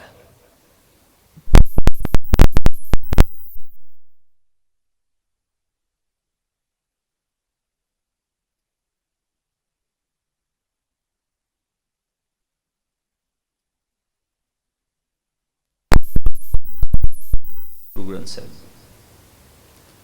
ਇਹਦਾ ਨਾਮ ਰੱਖਿਆ ਗੁਰਮਤ ਦੇ ਅੰਦਰ ਗੁਰਪ੍ਰਸਾਦ ਤੱਕ। ਇਹਨੂੰ ਕੀ ਕਹਿੰਦੇ ਹੋ? ਮੂਲ ਮੰਤਰ। ਇਹਨੂੰ ਕੀ ਕਿਹਾ? ਮੂਲ ਮੰਤਰ। ਮੂਲ ਦਾ ਅਰਥ ਹੁੰਦਾ ਮੁੱਢ, ਮੂਲ ਦਾ ਅਰਥ ਹੁੰਦਾ ਸ਼ੁਰੂਆਤ, ਮੂਲ ਦਾ ਅਰਥ ਹੈ ਜੜ, ਮੂਲ ਦਾ ਅਰਥ ਹੈ ਸ਼ੁਰੂਆਤ। ਜਿੱਥੋਂ ਮੁੱਢ ਵੱਜਿਆ ਜੜ, ਜੜ ਨਾ ਹੋਵੇ ਤਾਂ ਦਰਖਤ ਨਹੀਂ ਹੋ ਸਕਦਾ। ਪਹਿਲੋਂ ਦੇ ਜੜ ਅੰਦਰ ਜੰਮੇ, ਉੱਪਰ ਹੋਵੇ ਛਾਉ। ਸਾਧ ਸੰਗਤ ਜੇ ਕੋਈ ਮੂਲ ਗਵਾ ਲੇ ਉਹਦੇ ਪੱਲੇ ਕੁਝ ਵੀ ਨਹੀਂ ਰਹਿਣਾ। ਇੱਕ ਬੰਦੇ ਨੇ ਸ਼ਿਕਾਇਤ ਕੀਤੀ ਰਾਜੇ ਕੋਲ, ਇਹ ਬੰਦੇ ਨੇ ਜੀ ਮੇਰੇ ਕੋਲੋਂ ਵਿਆਜੂ ਪੈਸੇ ਲਏ ਨੇ, ਮੋੜਦਾ ਨਹੀਂ। 10,000 ਲਿਆ ਸੀ, ਲੱਖ ਰੁਪਈਆ ਬਣ ਗਿਆ, ਨਾ ਵਿਆਜ ਦਿੰਦਾ ਨਾ ਮੂਲ ਦਿੰਦਾ। ਰਾਜੇ ਨੇ ਸੱਦ ਲਿਆ, ਉਹਨੇ ਕਿਹਾ ਭਾਈ ਤੂੰ ਇਹ ਤੋਂ ਪੈਸੇ ਲਏ ਨੇ? ਕਹਿਣ ਲੱਗਾ ਜੀ ਲਏ ਨੇ। 10,000 ਵਿਆਜੂ ਲਿਆ ਸੀ? ਹਾਂਜੀ ਲਿਆ ਸੀ। 90,000 ਵਿਆਜ ਬਣ ਗਿਆ? ਕਹਿਣ ਲੱਗਾ ਜੀ ਬਣ ਗਿਆ। ਪੈਸੇ ਦਿੰਦਾ ਨਹੀਂ ਤੂੰ? ਜੀ ਮੇਰਾ ਕੰਮ ਨਹੀਂ ਚੱਲਦਾ, ਗਰੀਬ ਹਾਂ। ਜਿਸ ਕੰਮ ਲਈ ਲਏ ਸੀ ਉਹ ਕੰਮ ਚੱਲਿਆ ਨਹੀਂ। ਪੈਸੇ ਮੋੜਾਂਗਾ, ਹੱਥੀ ਬੰਨੇ ਮੋੜਾਂਗਾ, ਥੋੜੇ ਥੋੜੇ ਕਰਕੇ ਮੋੜ ਦਾਂਗਾ। ਇਹ ਜ਼ਿਆਦਾ ਮੰਗਦਾ, ਦਿੱਤੇ ਨਹੀਂ ਜਾਂਦੇ। ਬਾਦਸ਼ਾਹ ਸਲਾਮਤ ਮੈਨੂੰ ਕਿਸ਼ਤ ਬਣਾ ਦਿਓ। ਜੱਜ ਵੀ ਇਸੇ ਤਰ੍ਹਾਂ ਕਰਦਾ। ਅੱਜ ਉਹ ਰਾਜੇ ਨੇ ਸੋਚਿਆ ਨਿਆਂ ਤਾਂ ਇਹ ਹੈ ਬਈ ਹੁਣ ਬੰਦਾ ਮੰਨ ਗਿਆ ਵੀ ਪੈਸੇ ਜਿੰਨੇ ਤੂੰ ਕਹੇ ਨੇ 10,000 ਉਹਨੇ ਮੰਨ ਗਿਆ, 90,000 ਵਿਆਜ ਉਹ ਵੀ ਮੰਨ ਗਿਆ। ਇਹਦਾ ਮਤਲਬ ਬੰਦਾ ਝੂਠਾ ਨਹੀਂ ਹੈ, ਸਾਰੀਆਂ ਗੱਲਾਂ ਮੰਨ ਗਿਆ। ਹੁਣ ਮੈਂ ਤੁਹਾਡੀਆਂ ਕਿਸ਼ਤਾਂ ਬਣਾ ਦੇਣੀਆਂ ਨੇ, ਥੋੜੇ ਥੋੜੇ ਕਰਕੇ ਮੋੜ ਦੇਗਾ। ਪਰ ਰਾਜਾ ਬੋਲਿਆ ਸ਼ਾਹੂਕਾਰ ਨੂੰ, ਕਹਿੰਦਾ ਕੁਝ ਰਹਿਤ ਤਾਂ ਕਰ, ਥੋੜੇ ਛੱਡ ਦੇ ਉਹਨੂੰ ਵਿਚਾਰੇ ਨੂੰ। ਇੰਨੇ ਪੈਸੇ ਨਾ ਉਹਦੇ ਸਿਰ ਪਾ, ਥੋੜੇ ਜਿਹੇ ਛੱਡ ਦੇ ਉਹਨੂੰ। ਤੇ ਸ਼ਾਹੂਕਾਰ ਕਹਿੰਦਾ ਜੀ ਮਸਾਂ ਤੇ 2 ਸਾਲੀ ਮੰਨਿਆ ਪੈਸੇ ਦੇਣ ਨੂੰ, ਹੁਣ ਮੈਂ ਕੀ ਛੱਡਾਂ? ਰਾਜਾ ਕਹਿੰਦਾ ਕੁਝ ਵੀ ਛੱਡ ਦੇ, ਮੂਲ ਛੱਡ ਦੇ, ਵਿਆਜ ਛੱਡ ਦੇ, ਕੁਝ ਤਾਂ ਛੱਡ। 90,000 ਚੋਂ ਕੁਝ ਨਾ ਕੁਝ ਤੇ ਛੱਡ। ਉਹ ਬੰਦੇ ਦੀ ਜ਼ੁਬਾਨ ਤੋਂ, ਸ਼ਾਹੂਕਾਰ ਤੋਂ ਨਿਕਲਿਆ, ਕਹਿੰਦਾ 90,000 ਵਿਆਜ ਛੱਡਣਾ ਤੇ ਔਖਾ ਹੈ, 10,000 ਮੂਲ ਮਾਫ ਕੀਤਾ। 10,000 ਮੂਲ ਮਾਫ ਕਰਤਾ, 90,000 ਦਵਾ ਦਿਓ। ਰਾਜੇ ਨੇ ਕਿਹਾ 1 ਪੈਸਾ ਨਹੀਂ ਜੇ ਮਿਲਣਾ, ਸਭ ਖਰਚ ਕਰ ਦਿਓ। ਕਿਉਂ? ਉਹ ਜਿਹੜੇ ਬੰਦੇ ਨੇ ਮੂਲ ਗਵਾ ਲਿਆ, ਵਿਆਜ ਕਾਹਦਾ ਮੰਗਦਾ ਹੈ? ਮੂਲ ਕਰਕੇ ਤਾਂ ਵਿਆਜ ਹੈ। ਤੂੰ ਮੂਲ ਮਾਫ ਕਰ ਦਿੱਤਾ, ਹੁਣ ਵਿਆਜ ਕਾਹਦਾ ਮੰਗਦਾ ਹੈ? ਪੁੱਤਰ ਧੀਆਂ ਸੰਸਾਰ ਪੈਸਾ ਸਭ ਕੁਝ ਤੁਹਾਨੂੰ ਵਿਆਜ ਵਿੱਚ ਮਿਲਿਆ। ਮੂਲ ਅਕਾਲ ਪੁਰਖ ਦਾ ਨਾਮ ਹੈ। ਜਿਹੜਾ ਮੂਲ ਨਾਲੋਂ ਟੁੱਟ ਗਿਆ ਉਹਦਾ ਵਿਆਜ ਵੀ ਕਿਸੇ ਕੰਮ ਦਾ ਨਹੀਂ। ਇਹ ਯਾਦ ਰੱਖਿਓ, ਮੂਲ ਨਾਲ ਜੁੜਨਾ। ਉੱਠਦਿਆਂ ਸਾਰ ਸਿੱਖ ਪਹਿਲਾਂ ਪੜ੍ਹੇ ਇੱਕ ਓੰਕਾਰ ਸਤਿਨਾਮ, ਆਖੋ ਇੱਕ ਓੰਕਾਰ। ਫਿਰ ਗੁਰੂ ਗ੍ਰੰਥ ਸਾਹਿਬ ਦੀ ਬਾਣੀ ਤੁਹਾਡੇ ਚੋਂ ਬੋਲਣ ਲੱਗ ਜਾਏਗੀ। ਜਿੱਥੇ ਜਾਓਗੇ ਗੁਰੂ ਗ੍ਰੰਥ ਸਾਹਿਬ ਤੁਹਾਡੇ ਨਾਲ। ਗੁਰਸਿੱਖ ਦਾ ਅਰਥ ਹੈ ਸਿੱਖ ਤੋਂ ਅੱਗੇ ਗੁਰੂ ਰਹਿਣ ਲੱਗ ਜਾਏਗਾ। ਹਰ ਕਾਰਜ ਵਿੱਚ ਗੁਰੂ ਬੋਲੇਗਾ। ਆਪਾਂ ਗਲਤ ਕਦਮ ਚੁੱਕਾਂਗੇ, ਗਲਤ ਚੁੱਕਦੇ ਹਾਂ, ਗੁਰੂ ਬੋਲੇਗਾ ਗਲਤ ਹੈ। ਤੁਸੀਂ ਗਲਤ ਖਾਣਾ ਖਾਣ ਜਾਓਗੇ, ਗੁਰੂ ਬੋਲੇਗਾ ਤੂੰ ਗਲਤ ਖਾ ਰਿਹਾ। ਪਰ ਸਾਨੂੰ ਗੁਰੂ ਉਹ ਚਾਹੀਦਾ ਹੈ ਜਿਹੜਾ ਬੋਲੇ ਨਾ ਕੁਝ ਵੀ, ਗੁੰਗਾ ਹੋਵੇ। ਜੋ ਅਸੀਂ ਕਰੀਏ ਕਰੀ ਜਾਈਏ, ਜੋ ਅਸੀਂ ਖਾਈਏ ਖਾਈ ਜਾਈਏ, ਸਾਨੂੰ ਰੋਕੇ ਨਾ। ਬਸ ਐਤਵਾਰ ਨੂੰ ਸਤਸੰਗ ਵਿੱਚ ਸੱਦ ਕੇ ਐਂ ਲੱਗੇ ਵੀ ਅਸੀਂ ਸਤਸੰਗੀਆਂ। ਉਦਣ ਚਿੱਟੇ ਕੱਪੜੇ ਪਾਏ ਹੋਣ, ਲੱਗੇ ਵੀ ਅਸੀਂ ਕੁਝ ਕਰ ਆਂਦਾ। 6 ਦਿਨ ਜੋ ਮਰਜ਼ੀ ਕਰੋ। ਇਸ ਗੁਰੂ ਨੇ ਤੁਹਾਡੇ ਨਾਲ ਕੋਈ ਰਹਿਤ ਨਹੀਂ ਕਰਨੀ, ਨਾ ਤੁਹਾਡੇ ਨਾਲ ਨਾ ਮੇਰੇ ਨਾਲ। ਗੁਰੂ ਗ੍ਰੰਥ ਸਾਹਿਬ ਜੀ ਦਾ ਕਿਸੇ ਨਾਲ ਕੋਈ ਲਿਹਾਜ਼ ਨਹੀਂ। ਇੱਕ ਬੇਨਤੀ ਧਿਆਨ ਨਾਲ ਸੁਣਿਓ ਸਾਧ ਸੰਗਤ, ਇਸ ਗੁਰੂ ਨੇ ਹਰ ਥਾਂ ਤੇ ਬੋਲਣਾ ਹੈ। ਜਦੋਂ ਗਲਤ ਚੀਜ਼ ਖਾਓਗੇ ਨੇ ਬੋਲ ਪੈਣਾ। ਘਰ ਵਿੱਚ ਗਲਤ ਚੀਜ਼ ਰੱਖੋਗੇ, ਇੱਥੋਂ ਆਵਾਜ਼ ਆ ਜਾਣੀ, ਨਾਲ ਹੀ ਆਵਾਜ਼ ਆਏਗੀ, ਬਾਬਾ ਹੋਰ ਖਾਣਾ ਖੁਸ਼ੀ ਖੁਆਰ, ਜਿਤ ਖਾਦੇ ਤਨ ਪੀੜੀ ਐ ਮਨ ਮੈਂ। ਇੱਧਰ ਬੰਦਾ ਅਖੰਡ ਪਾਠ ਸਾਹਿਬ ਵੀ ਬੁੱਕ ਕਰਾਉਂਦਾ, ਪਾਠੀ ਵੀ ਕਰਦਾ, ਕੀਰਤਨੀਏ ਵੀ ਕਰਦਾ, ਰਮਾਲਾ ਵੀ ਲਿਆਉਂਦਾ, ਹੋਰ ਸਮਾਨ ਲਿਆਉਂਦਾ। ਤੇ ਮਾਫ ਕਰਿਓ, ਸਭ ਤੋਂ ਪਹਿਲਾਂ ਪਤਾ ਕੀ ਕਰਦਾ? ਜਿਹੜਾ ਗੁਰੂ ਤੋਂ ਬੇਮੁਖ ਬੰਦਾ ਨਾ, ਉਹਨੂੰ ਸਿੱਖ ਨਾ ਸਮਝਿਓ। ਉਹ ਗੁਰੂ ਤੋਂ ਬੇਮੁਖ ਹੈ। ਉਹਨੇ ਸਿਰਫ ਪਾਠ ਕਰਾਉਣ ਦਾ, ਲੋਕ ਸੱਦਣ ਦਾ ਪ੍ਰਬੰਧ ਕੀਤਾ। ਉਹ ਬੇਮੁਖ ਬੰਦਾ ਇੱਕ ਕੰਮ ਕਰਦਾ, ਕਹਿੰਦਾ ਪੈਲਸ ਵਿੱਚ ਸ਼ਰਾਬ ਵੀ ਚਲਾਉਣੀ, ਲਾਇਸੈਂਸ ਪਹਿਲਾਂ ਲੈ ਲਈਏ। ਲਾਇਸੈਂਸ ਲੈ ਕੇ ਚਲਾਉਂਦਾ। ਪੇਟੀਆਂ ਪਹਿਲਾਂ ਬੁੱਕ ਕਰਾਉਂਦਾ, ਪਾਠ ਬਾਅਦ ਵਿੱਚ ਬੁੱਕ ਕਰਾਉਂਦਾ। ਸਾਹਿਬ ਨੇ ਲਿਖ ਕੇ ਦਿੱਤਾ, ਆਹ ਚੀਜ਼ਾਂ ਜਿੱਦਣ ਘਰ ਚ ਲਿਆਉਣੇ, ਤੇਰਾ ਜਪ ਤਪ ਪੂਜਾ ਪਾਠ ਸਭ ਕੁਝ ਲੀਕ ਵੱਜ ਜਾਂਦੀ ਹੈ। ਗੁੱਸਾ ਨਾ ਕਰਿਓ, ਇਹ ਮੈਂ ਤੁਹਾਡੇ ਭਲੇ ਲਈ ਕਹਿ ਰਿਹਾ। ਜੇ ਤੁਹਾਡੇ ਘਰ 'ਚ ਆ ਚੀਜ਼ ਪਈ ਹੈ, ਕੀਤਾ ਜਪ ਤਪ ਸੰਜਮ ਪੂਜਾ ਪਾਠ ਨੇਮ ਨਾਲ ਦੀ ਨਾਲ ਖਤਮ ਹੋ ਜਾਣਾ। ਇਸ ਤਰ੍ਹਾਂ ਹੋਣਾ ਜਿਵੇਂ ਅੰਨਾ ਬੰਦਾ ਰੱਸੀ ਵੱਟਦਾ, ਪਿੱਛੇ ਬੱਚਾ ਖਾ ਜਾਏ। ਜਾਓ ਟੋਹ ਕੇ ਵੇਖਦਾ, ਪਿੱਛੇ ਰਿਹਾ ਹੀ ਨਹੀਂ ਕੱਖ ਵੀ। ਜੈਸੇ ਅੰਦਰੋਂ ਅਚਿੰਤ ਚਿੰਤ ਜੇਵਰੀ ਬਟਤ, ਖਾਤ ਜਤ ਬਸ਼ਰੇ ਟਟੋਰੇ ਪਛਤਾਨੋ ਹੈ। ਅੰਨੇ ਬੰਦੇ ਦੀ ਰੱਸੀ ਬੱਚਾ ਖਾ ਜਾਂਦਾ, ਉਹ ਵਿਚਾਰੇ ਦੇ ਪੱਲੇ ਕੁਝ ਨਹੀਂ ਰਹਿੰਦਾ। ਇਸ ਤਰ੍ਹਾਂ ਤੇਰਾ ਹਾਲ ਹੋਣਾ। ਸਾਹਿਬ ਨੇ ਲਿਖ ਕੇ ਦਿੱਤਾ, ਕਬੀਰ ਭਾਂਗ ਮਾਛਲੀ ਸੁਰਾਪਾਨ। ਅਰਥ ਤਾਂ ਸਿੱਧਾ ਹੀ ਆ, ਮੈਨੂੰ ਤੇ ਨਹੀਂ ਕਰਨ ਦੀ ਲੋੜ। ਇੱਕ ਸੱਜਣ ਇਟਲੀ ਤੋਂ ਮੈਨੂੰ ਫੋਨ ਕਰਦਾ, ਕਹਿੰਦਾ ਭਾਈ ਸਾਹਿਬ ਜੀ ਮੱਛੀ ਤਾਂ ਨੌਨ ਵੈਜ 'ਚ ਨਹੀਂ ਆਉਂਦੀ। ਮੈਂ ਕਿਹਾ ਵੀ ਪਤਾ ਨਹੀਂ, ਤੁਹਾਡੇ ਇਟਲੀ 'ਚ ਨਾ ਆਉਂਦੀ ਹੋਏਗੀ। ਭਾਈ ਤੂੰ ਆਪਣੇ ਹਿਸਾਬ ਨਾਲ ਅਰਥ ਕਰਨੇ ਕਰੀ ਜਾ। ਹਰ ਬੰਦਾ ਆਪਣੇ ਹਿਸਾਬ ਨਾਲ ਅਰਥ ਕਰਦਾ। ਇੱਕ ਬੰਦਾ ਮੈਨੂੰ ਕਹਿੰਦਾ ਸ਼ਰਾਬ ਪੀਣੀ ਕਿਹੜਾ ਮਾੜੀ ਹੈ ਭਾਈ ਸਾਹਿਬ ਜੀ, ਜੇ ਥੋੜੀ ਜਿਹੀ ਲਓ ਤਾਂ ਦਾਰੂ ਹੈ। ਹੱਦ ਹੋ ਗਈ ਗੱਲ ਵਾਲੀ। ਹਜ਼ੂਰ ਨੇ ਸਿੱਧਾ ਲਿਖ ਕੇ ਦਿੱਤਾ ਤੁਹਾਨੂੰ, ਮੇਰੇ ਕੋਲੋਂ ਅਰਥ ਸੁਣਨ ਦੀ ਲੋੜ ਨਹੀਂ। ਸਾਹਿਬ ਕਹਿੰਦੇ ਕਬੀਰ ਭਾਂਗ ਮਾਛਲੀ, ਪੜੋ ਸੁਰਾਪਾਨ ਮੀਨੰਗ ਸ਼ਰਾਬ, ਜੋ ਜੋ ਪ੍ਰਾਨੀ ਖਾਹੇ ਤੀਰਥ ਵਰਤ ਨੇਮ ਕੀਏ ਤੇ ਸਭੈ ਰਸਾਤਲ। ਫਿਰ ਤਾਂ ਹੋ ਗਿਆ ਗੁਰੂ ਗ੍ਰੰਥ ਸਾਹਿਬ ਦਾ ਪ੍ਰਕਾਸ਼ ਤੇਰੇ ਘਰ ਵਿੱਚ, ਜੇ ਤੂੰ ਆਹ ਚੀਜ਼ਾਂ ਛੱਡ ਦਿੱਤੀਆਂ। ਜੇ ਨਹੀਂ ਤਾਂ ਹਿਰਦੇ ਘਰ ਵਿੱਚ ਕੋਈ ਪ੍ਰਕਾਸ਼ ਨਹੀਂ ਹੋਇਆ। ਲਾਈ ਜਾ ਲੰਗਰ। ਇੱਕ ਬਿਜਲੀ ਮਹਿਕਮੇ ਦਾ ਐਕਸ਼ਨ ਮੇਰਾ ਮਿੱਤਰ ਰਿਹਾ, ਹੁਣ ਐਸਸੀ ਬਣ ਗਿਆ, ਐਸਸੀ ਉੱਪਰ ਦਾ ਅਹੁਦਾ ਹੈ।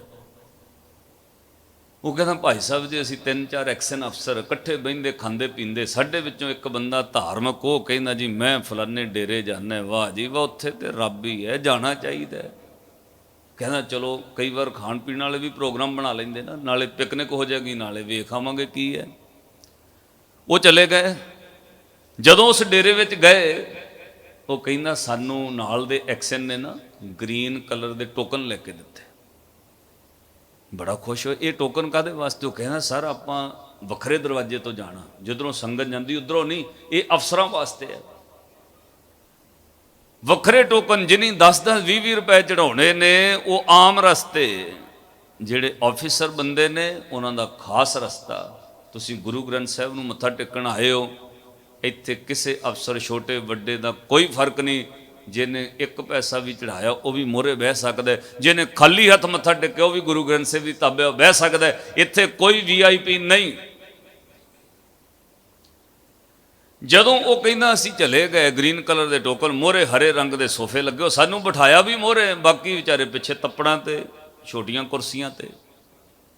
ਕਹਿੰਦਾ 20-22 ਹਜ਼ਾਰ ਲੋਕਾਂ ਦਾ ਇਕੱਠ, ਭਜਨ ਚੱਲ ਰਹੇ ਸੀ, ਅਸੀਂ ਵੀ ਬਹਿ ਗਏ। ਭਜਨ ਕਿਸੇ ਵੀ ਧਰਮ ਦੇ ਹੋ ਸਕਦੇ ਨੇ, ਮਾੜੇ ਨਹੀਂ ਹੈ।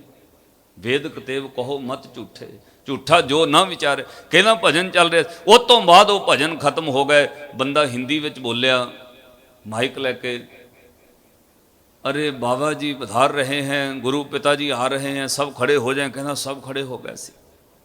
कहना मैनू लगा इधरों आउणगे सज्जियों खब्बियों किसी पासियों बाबा जी, पर वो तो ना सज्जियों ना खब्बियों ना अग्गियों ना पिछियों। बाबा पता किधरों आया? कहना सर्च लाइटां जगा दित्तियां स्टेज उत्ते। बाबा तो उपरों क्रेन नाल सिस्टम बनाया सी, जिवें तुहाडी लिफ्ट नहीं हुंदी, वो फुल्लां नाल सजिया गुलबगचा जिहा ਉਹਦੇ ਵਿੱਚ ਖੜ ਕੇ ਉਤਰਿਆ। ਕਹਿੰਦਾ ਉਹਦੇ ਚਮਕਦੇ ਕੱਪੜੇ, ਚਿਹਰਾ ਚਮਕਾ ਮਾਰੇ, ਐਂ ਲੱਗੇ ਵੀ ਅਰਸ਼ਾਂ ਤੋਂ ਹੀ ਉਤਰਿਆ ਸਿੱਧਾ। ਸਾਰੀ ਸੰਗਤ ਗੁਰੂ ਪਿਤਾ ਹੱਥ ਜੋੜ ਕੇ ਖਲੋ ਗਏ। ਕਹਿੰਦਾ ਅਸੀਂ ਵੀ ਹੱਥ ਜੋੜ ਲਏ, ਮੈਂ ਵੀ ਇੱਕ ਵਾਰ ਪ੍ਰਭਾਵਿਤ ਹੋਇਆ। ਕਹਿੰਦਾ ਕਿ ਇੰਨਾ ਸੁੰਦਰ ਚਿਹਰਾ, ਕੱਪੜੇ ਚਮਕਦੇ, ਉੱਪਰ ਉਤਰਿਆ। ਫਿਰ ਉਹ ਕਹਿੰਦਾ ਸਟੇਜ ਤੇ ਆ ਕੇ ਮਾਈਕ ਲਿਆ ਉਹਨੇ, ਸਰਚ ਲਾਈਟਾਂ ਜਗਦੀਆਂ, ਉਹਦਾ ਚਿਹਰਾ ਚਮਕਾ ਮਾਰੇ। ਮੈਨੂੰ ਮਾਫ ਕਰਿਓ, 2-4 ਸਰਚ ਲਾਈਟਾਂ ਮੇਰੇ ਵੱਲ ਲਾ ਦਿਓ, ਚਿਹਰਾ ਮੇਰਾ ਵੀ ਚਮਕਣ ਲੱਗ ਪੈਣਾ। ਉਹ ਤਾਂ ਬਦਾਮ ਰੋਗਨ ਲਾਉਂਦਾ ਸੀ, ਉਹਦਾ ਕਿਉਂ ਨਹੀਂ ਸੀ ਚਮਕਣਾ? ਉਹਨੇ ਮਾਈਕ ਲੈ ਕੇ ਬਾਬੇ ਨੇ ਬੋਲਿਆ, अरे भाई जितने भी श्रद्धालु जन आए हैं, शत शत सबको कोटि कोटि प्रणाम, बैठ जाओ। फिर कहना बाबा बोलिया, आप में से जो जो बीड़ी बत्ता लेते हैं, तम्बाकू सिगरेट और सुरापान करते हैं, वो खड़े हो जाए। ਜਿਹੜਾ ਬੀੜੀ ਸਿਗਰਟ ਤੰਬਾਕੂ ਸ਼ਰਾਬ ਪੀਂਦਾ ਉਹ ਖੜਾ ਹੋ ਜਾਏ। ਉਹ ਐਕਸ਼ਨ ਬਿਜਲੀ ਮਹਿਕਮੇ ਦਾ, ਉਹ ਕਹਿੰਦਾ ਅਸੀਂ ਤਾਂ ਸਾਰੇ ਪੀਂਦੇ ਸੀ 5-6। ਕਹਿੰਦਾ ਅਸੀਂ ਨਵੇਂ ਗਏ, ਅਸੀਂ ਵੀ ਖੜੇ ਹੋ ਗਏ। ਜਿਹੜਾ ਪਹਿਲਾਂ ਜਾਂਦਾ ਉਹ ਕਮੀਜ਼ ਖਿੱਚੇ ਵੇ, ਨਾ ਖੜੋ ਨਾ ਖੜੋ। ਕਹਿੰਦਾ ਸਾਡੇ ਕਰਕੇ ਉਹਨੂੰ ਵੀ ਖੜਨਾ ਪਿਆ, ਅਸੀਂ ਖੜੇ ਹੋ ਗਏ ਮੋਰੇ। ਸ਼ਰਾਬ ਪੀਂਦੇ ਸੀ, ਝੂਠ ਕਿਵੇਂ ਬੋਲੀਏ? ਕਹਿੰਦਾ ਖਲੋ ਗਏ 5-6। ਫਿਰ ਕਹਿੰਦਾ ਮੈਂ ਪਿਛਾਂ ਪਰਤ ਕੇ ਵੇਖਿਆ, ਕੱਲੇ ਤੇ ਨਹੀਂ ਖੜੇ, ਕੋਈ ਹੋਰ ਵੀ ਖੜਾ। ਕਹਿੰਦਾ 20-22 ਹਜ਼ਾਰ ਦੇ ਇਕੱਠ ਚੋਂ ਬੈਠੇ ਬੰਦੇ ਤਾਂ ਦਿਸਦੇ ਨਹੀਂ ਸੀ, ਖੜੇ ਦਿਸਦੇ ਸੀ। ਇੰਨੇ ਭਾਰੇ ਇਕੱਠ ਚੋਂ 15-18 ਹਜ਼ਾਰ ਬੰਦਾ ਸ਼ਾਇਦ ਖੜਾ ਹੋਣਾ। ਕਹਿੰਦਾ ਅਸੀਂ ਵੀ ਹੌਸਲੇ ਨਾਲ ਖੜੇ ਰਹੇ। ਛਡਾਉਣਗੇ, ਕੋਈ ਸੇਵਾ ਲਾਉਣਗੇ, ਸਜ਼ਾ ਲਾਉਣਗੇ, ਹੀ ਹੋ ਸਕਦਾ। ਪਰ ਕਹਿੰਦਾ ਇੰਨੇ ਬੰਦਿਆਂ ਦਾ ਖੜਾ ਵੇਖ ਕੇ ਨਾ ਬਾਬਿਆਂ ਨੇ, ਵੇ ਤੇ ਖੜੇ ਨੇ, ਖਲੋਤੇ ਨੇ, ਬੈਠੇ ਤੇ ਥੋੜੇ ਨੇ, ਡੇਰਾ ਥੋੜੀ ਖਾਲੀ ਕਰਾਉਣਾ। ਇੰਨੇ ਬੰਦਿਆਂ ਨੂੰ ਸ਼ਰਾਬ ਤੰਬਾਕੂ ਬੀੜੀ ਸਿਗਰਟ ਛੱਡਣ ਲਈ ਕਹਿ ਕੇ ਅਗਲੇ ਐਤਵਾਰ ਕੌਣ ਆਏਗਾ? ਸਾਧ ਸੰਗਤ। ਉਹ ਕਹਿੰਦਾ 15-18 ਹਜ਼ਾਰ ਬੰਦਾ ਖਲੋਤਾ ਸੀ। ਇੰਨੇ ਬੰਦੇ ਖਲੋਤੇ ਵੇਖ ਕੇ ਬਾਬੇ ਨੇ ਇਹ ਨਹੀਂ ਕਿਹਾ ਵੀ ਸਜ਼ਾ ਲਾਉਣੀ ਹੈ, ਸ਼ਰਾਬ ਛੱਡੋ, ਤੰਬਾਕੂ ਬੀੜੀ ਬੱਤਾ ਛੱਡ ਦਿਓ। ਕਹਿੰਦਾ ਅੱਗੋਂ ਫਿਰ ਬਾਬਾ ਪਤਾ ਕੀ ਬੋਲਿਆ? ਅਰੇ ਭਾਈ ਕੋਈ ਬਾਤ ਨਹੀਂ, ਬੈਠ ਜਾਓ, ਧੀਰੇ ਧੀਰੇ ਛੋੜ ਦੇਣਾ। ਧੀਰੇ ਧੀਰੇ ਕੌਣ ਛੱਡਦਾ? ਕਹਿੰਦਾ 10 ਸਾਲ ਮੈਂ ਜਾਂਦਾ ਰਿਹਾ, ਅਸੀਂ ਨਹੀਂ ਛੱਡੀ। 10 ਸਾਲ ਜਾਂਦਾ ਰਿਹਾ, ਨਹੀਂ ਛੱਡੀ। ਧੀਰੇ ਧੀਰੇ ਕੌਣ ਛੱਡਦਾ?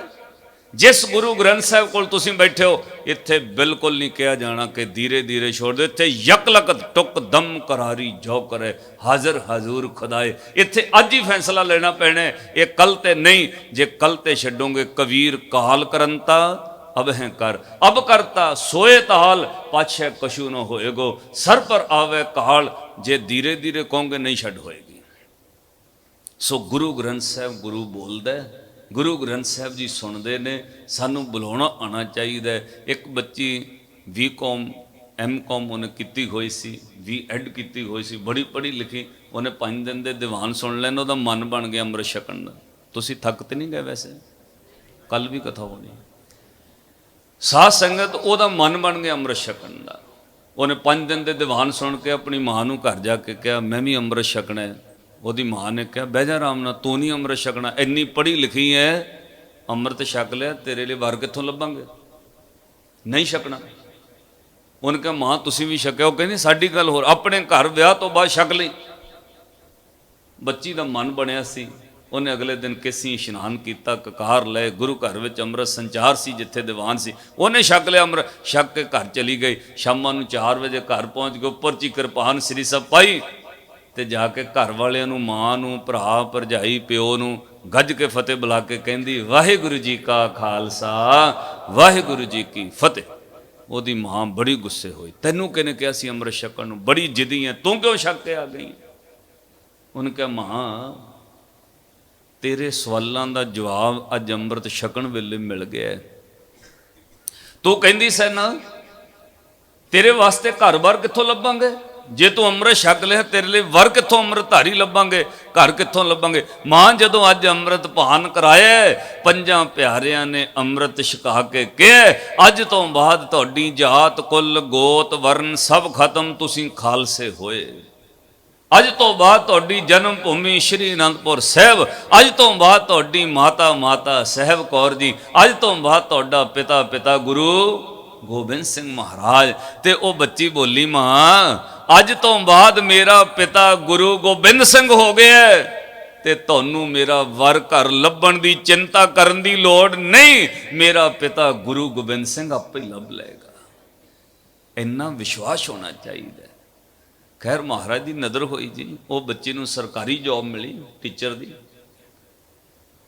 ਉਸ ਬੱਚੀ ਦਾ ਫਿਰ 6 ਮਹੀਨਿਆਂ ਬਾਅਦ ਰਿਸ਼ਤੇਦਾਰੀ ਚੋਂ ਮੈਥ ਪੜਾਉਂਦਾ ਟੀਚਰ, ਇੱਕ ਅੰਮ੍ਰਿਤਧਾਰੀ ਨੌਜਵਾਨ ਨਿਤਨੇਮੀ ਸੋਹਣਾ ਸੁਨੱਖਾ, ਉਸ ਬੱਚੇ ਨਾਲ ਰਿਸ਼ਤਾ ਆਨੰਦ ਕਾਰਜ ਹੋ ਗਿਆ।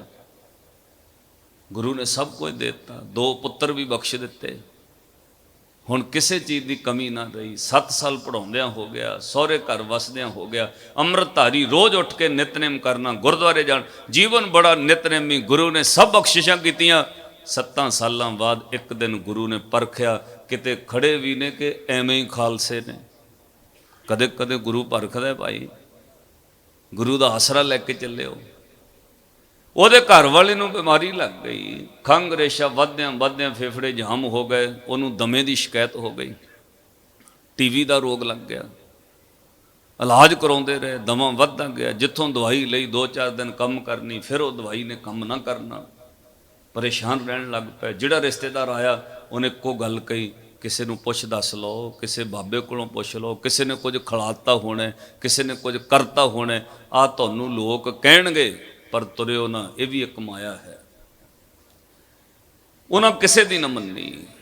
ਇੱਕ ਦਿਨ ਪੇਕੇ ਆ ਗਈ, ਉਹਦੀ ਮਾਂ ਨੇ ਕਿਹਾ, ਤੂੰ ਤੇ ਬੜੀ ਜਿੱਦੀ ਹੈ, ਮੰਨਦੀ ਤੇ ਨਹੀਂ, ਪਰ ਜੇ ਕਹਿਣਾ ਮੰਨ ਲੈ ਨਾ, ਜ਼ਰੂਰ ਤੇਰੇ ਘਰ ਵਾਲੇ ਨੂੰ ਕਿਸੇ ਨੇ ਕੁਝ ਖਿਲਾਇਆ, ਕੁਝ ਕੀਤਾ ਜਿਹੜਾ ਇਦਾਂ ਉਹਨੂੰ ਦਵਾਈ ਨਹੀਂ ਲੱਗਦੀ। ਮੇਰੇ ਨਾਲ ਚੱਲ, ਆ 90 ਵਾਲੇ ਰੋਡ ਤੇ ਪੀਰ ਬਾਬੇ ਦੀ ਸਮਾਧ ਤੇ ਇੱਕ ਮੌਲਵੀ ਰਹਿੰਦਾ, ਧਾਗਾ ਤਵੀਤ ਪਾਣੀ ਦਿੰਦਾ, ਬੜੇ ਲੋਕ ਹਟਦੇ ਨੇ, ਠੀਕ ਹੁੰਦੇ ਨੇ। ਉਹ ਬੱਚੀ ਨੇ ਕਿਹਾ, ਮਾਂ ਮੈਨੂੰ ਕਿੱਧਰ ਤੋਰਨ ਲੱਗੀ, ਮੈਂ ਅੰਮ੍ਰਿਤ ਛਕਿਆ। ਉਹਦੀ ਮਾਂ ਨੇ ਕਿਹਾ, ਜਾ ਕੇ ਤਾਂ ਵੇਖ, ਬੜੇ ਅੰਮ੍ਰਿਤਧਾਰੀ ਆਉਂਦੇ ਨੇ। ਉਹਨੇ ਕਿਹਾ, ਆਉਂਦੇ ਹੋਣਗੇ ਜਿਨ੍ਹਾਂ ਨੂੰ ਗੁਰੂ ਗ੍ਰੰਥ ਸਾਹਿਬ ਤੇ ਵਿਸ਼ਵਾਸ ਨਹੀਂ, ਆਉਂਦੇ ਹੋਣਗੇ ਜਿਨ੍ਹਾਂ ਨੂੰ ਇਹ ਪਤਾ ਨਹੀਂ ਕਿ ਗੁਰੂ ਗ੍ਰੰਥ ਸਾਹਿਬ ਸਮਰੱਥ ਗੁਰੂ ਹੈ, ਜਿਨ੍ਹਾਂ ਨੂੰ ਇਹ ਪਤਾ ਨਹੀਂ ਕਿ ਗੁਰੂ ਗ੍ਰੰਥ ਸਾਹਿਬ ਸੁਣਦਾ ਹੈ। ਸਾਧ ਸੰਗਤ, ਉਹ ਮਾਂ ਉਹਦੀ ਗੁੱਸੇ 'ਚ ਬੋਲੀ, ਕਿਹੜਾ ਗੁਰੂ ਗ੍ਰੰਥ ਸਾਹਿਬ? 6 ਮਹੀਨੇ ਹੋ ਗਏ ਤੇਰਾ ਘਰ ਵਾਲਾ ਤਾਂ ਠੀਕ ਨਾ ਹੋਇਆ, ਫਿਰ ਮੀਣਾ ਮਾਰਿਆ। 6 ਮਹੀਨੇ ਹੋ ਗਏ, ਘਰ ਵਾਲਾ ਤਾਂ ਠੀਕ ਨਾ ਹੋਇਆ, ਕਿਹੜਾ ਗੁਰੂ ਗ੍ਰੰਥ ਸਾਹਿਬ? ਉਹ ਬੱਚੀ ਨੇ ਕਿਹਾ, ਮੈਂ ਕਿਸੇ ਬਾਬੇ ਤੋਂ ਨਹੀਂ ਪੁੱਛਣਾ, ਮੈਨੂੰ ਮੇਰੇ ਗੁਰੂ ਨੇ ਦੱਸ ਦਿੱਤਾ, ਸੁੱਖ ਦੁੱਖ ਦੋਏ ਦਰ ਕੱਪੜੇ ਪਹਿਰੇ ਜਾਏ ਮਨੁੱਖ। ਜਦੋਂ ਮਾਂ ਨੇ ਮਿਹਣਾ ਮਾਰਿਆ ਨਾ, ਬੱਚੀ ਨੇ ਅੱਖਾਂ ਭਰ ਲਈਆਂ, ਕਹਿੰਦੀ, ਮਾਂ ਮੈਨੂੰ ਜੋ ਮਰਜ਼ੀ ਕਹਿ ਲੈ, ਗੁਰੂ ਦੇ ਵਿਰੁੱਧ ਨਾ ਬੋਲ। ਰਹਿਣਾ ਸੀ 2-4 ਦਿਨ, ਨਹੀਂ ਰਹੀ। ਸਵੇਰੇ ਦਿਨ ਚੜਿਆ, ਬੱਚਿਆਂ ਨੂੰ ਤਿਆਰ ਕੀਤਾ, ਵਾਪਸ ਮੁੜ ਗਈ। ਜਦੋਂ ਵਾਪਸ ਗੁਰਦਾਸਪੁਰ ਪਹੁੰਚੀ ਨਾ, ਭਰਮਾ ਮੀਂਹ ਪਿਆ, ਬਾਰਿਸ਼ ਹੋ ਰਹੀ ਸੀ। ਉਹ ਬੱਸ ਵਿੱਚ ਬੈਠਿਆਂ ਮਾਂ ਦੀਆਂ ਗੱਲਾਂ ਉਹਨੂੰ ਅੱਖਾਂ ਭਰ ਰਹੀਆਂ ਸਨ। ਕਿਹੜਾ ਗੁਰੂ ਗ੍ਰੰਥ ਸਾਹਿਬ, ਜਿਹਨੂੰ 6 ਮਹੀਨੇ ਹੋ ਗਏ ਤੇਰਾ ਘਰ ਵਾਲਾ ਨਾ ਠੀਕ ਹੋਇਆ? ਮਿਹਣਾ ਮਾਰਿਆ, ਮਨ ਦੁਖੀ ਹੋਇਆ। ਪਹੁੰਚ ਗਈ ਘਰ। ਜਦੋਂ ਘਰ ਗਈ ਤੇ ਘਰ ਦੇ ਬੂਹੇ ਖੁੱਲੇ ਨੇ, ਘਰ ਮਾਸਟਰ ਜੀ ਨਹੀਂ, ਵਿਹੜਾ ਸਾਫ਼ ਸਫਾਈ ਹੋਈ ਹੈ, ਕਮਰੇ ਸਾਫ਼ ਨੇ, ਇੱਕ ਕਮਰਾ ਬਿਲਕੁਲ ਸਾਫ਼ ਕੀਤਾ ਹੋਇਆ, ਕੁਰਸੀਆਂ ਮੇਜ਼ ਚੁੱਕੇ ਹੋਏ ਨੇ। ਇਹ ਕੀ ਗੱਲ, ਕਿੱਧਰ ਚਲੇ ਗਏ? ਮਾਈਆਂ ਤੋਂ ਬਗੈਰ ਘਰ ਘਰ ਨਹੀਂ ਰਹਿੰਦੇ, ਭਾਵੇਂ ਇੱਕ ਦਿਨ ਪੇਕੇ ਚਲੀਆਂ ਜਾਣ, ਫਿਰ ਵੀ ਚੀਜ਼ਾਂ ਟਿਕਾਣੇ ਤੇ ਰੱਖਣੀਆਂ ਸਾਂਭਣੀਆਂ ਬੀਬੀਆਂ ਦਾ ਕੰਮ ਹੈ। ਉਹਨੇ ਸਫਾਈ ਸ਼ੁਰੂ ਕਰ ਦਿੱਤੀ। ਇੰਨੇ ਨੂੰ ਘੜਿਆਲ ਵੱਜਣ ਦੀ ਆਵਾਜ਼ ਆਈ। ਮਨ 'ਚ ਲੱਗਾ ਗੁਰੂ ਗ੍ਰੰਥ ਸਾਹਿਬ ਮਹਾਰਾਜ ਆ ਰਹੇ ਨੇ। ਜਦੋਂ ਉੱਠ ਕੇ ਖਲੋ ਕੇ ਸਿਰ ਕੱਜ ਕੇ ਹੱਥ ਹੋ ਕੇ ਖਲੋਤੀ, ਗੁਰੂ ਗ੍ਰੰਥ ਸਾਹਿਬ ਮਹਾਰਾਜ ਦੇ ਸਰੂਪ ਸਿੱਧੇ ਉਹਨਾਂ ਦੇ ਘਰ 5 ਸਿੱਖ ਲਿਆ ਰਹੇ ਨੇ। ਮਾਸਟਰ ਜੀ ਨਾਲ ਹੈ, ਅੱਖਾਂ ਭਰ ਆਈਆਂ, ਮੇਰਾ ਸਤਿਗੁਰੂ ਮੇਰੇ ਘਰ ਆ ਗਿਆ ਹੈ। ਤੇ ਮਨ 'ਚ ਕਹਿੰਦੀ ਹੈ, ਮਾਂ ਵੇਖ ਤਾਂ ਸਹੀ ਮੇਰਾ ਗੁਰੂ ਕਿੰਨੀ ਨੇੜੇ ਹੋ ਕੇ ਸੁਣਦਾ ਹੈ, ਮੇਰਾ ਸਤਿਗੁਰੂ ਮੇਰੇ ਘਰ ਆ ਗਿਆ। ਗੁਰੂ ਗ੍ਰੰਥ ਸਾਹਿਬ ਮਹਾਰਾਜ ਦਾ ਪ੍ਰਕਾਸ਼ ਕੀਤਾ। 5 ਸਿੱਖਾਂ ਨੇ ਚੰਦੋਆ ਲਾਇਆ ਤੇ ਘਰ ਵਾਲੇ ਨੇ ਕਿਹਾ, ਜਿੱਥੇ ਗੁਰੂ ਗ੍ਰੰਥ ਸਾਹਿਬ ਦਾ ਪ੍ਰਕਾਸ਼ ਸੀ ਨਾ, ਉਹ ਕਮਰਾ ਚੋਣ ਲੱਗ ਪਿਆ। ਮੀਂਹ 2-4 ਦਿਨ ਬਰਸਾਤ ਰਹਿ ਸਕਦੀ ਹੈ। ਇਹ ਸਿੱਖ ਆਏ ਸੀ, ਕਹਿੰਦੇ ਤੁਹਾਡੇ ਘਰ ਪ੍ਰਕਾਸ਼ ਕਰ ਦਈਏ, ਆਪਣੇ ਘਰ ਕਮਰਾ ਵਾਧੂ ਹੈ, ਆਪਾਂ ਮਹਾਰਾਜ ਦਾ ਪ੍ਰਕਾਸ਼ ਕਰ ਲੈ ਆਂਦਾ। ਦੋਵਾਂ ਜੀਆਂ ਨੇ ਮੱਥਾ ਟੇਕਿਆ, ਬੱਚਿਆਂ ਨੂੰ ਉਠਾ ਕੇ ਸਾਹਮਣੇ ਬਹਿ ਗਏ, ਮੱਥਾ ਟੇਕ ਕੇ ਪ੍ਰਕਾਸ਼ ਕਰਕੇ ਤਾਬਿਆ ਬਹਿ ਕੇ ਸਿੱਖ ਨੇ ਹੁਕਮਨਾਮਾ ਲਿਆ। ਮਰਿਆਦਾ ਹੈ ਨਾ, ਜਦੋਂ ਪ੍ਰਕਾਸ਼ ਹੁੰਦਾ ਹੁਕਮਨਾਮਾ ਲਈਦਾ। ਗੁਰੂ ਗ੍ਰੰਥ ਸਾਹਿਬ ਬੋਲੇ ਜੀ। ਫਿਰ ਗੁਰੂ ਗ੍ਰੰਥ ਸਾਹਿਬ ਫਿਰ ਬੋਲ ਪਏ। ਜਦੋਂ ਪ੍ਰਕਾਸ਼ ਕੀਤਾ, ਗੁਰੂ ਗ੍ਰੰਥ ਸਾਹਿਬ ਜੀ ਤੋਂ ਆਵਾਜ਼ ਆਈ। ਸਾਹਮਣੇ ਬੈਠੀ ਉਹ ਬੱਚੀ ਰੋ ਰਹੀ ਸੀ। ਮਾਂ ਦੀਆਂ ਗੱਲਾਂ ਚੇਤੇ ਆ ਰਹੀਆਂ ਸਨ। ਕਿਹੜਾ ਗੁਰੂ ਗ੍ਰੰਥ ਸਾਹਿਬ, ਜਿਹਨੂੰ 6 ਮਹੀਨੇ ਹੋ ਗਏ, ਤੇਰਾ ਘਰ ਵਾਲਾ ਤਾਂ ਠੀਕ ਨਾ ਹੋਇਆ। ਗੁਰੂ ਗ੍ਰੰਥ ਸਾਹਿਬ ਚੋਂ ਫਿਰ ਆਵਾਜ਼ ਆਈ। ਤਾਬਿਆ ਬੈਠੇ ਸਿੱਖ ਨੇ ਹੁਕਮ ਪੜਿਆ। ਐਂ ਲੱਗਾ ਜਿਵੇਂ ਸਿੱਧਾ ਹੀ ਗੁਰੂ ਨੇ ਕਹਿਤਾ, ਧੀਏ ਜਾ ਮੇਰੇ ਤੇ ਮਾਣ ਕਰਕੇ ਬੈਠੀ ਐ, ਜਾ ਧੀਏ ਅੱਜ ਤੋਂ ਬਾਅਦ ਤੇਰੇ ਘਰੋਂ ਦੁੱਖਾਂ ਦਾ ਡੇਰਾ ਹੀ ਚੁੱਕਿਆ।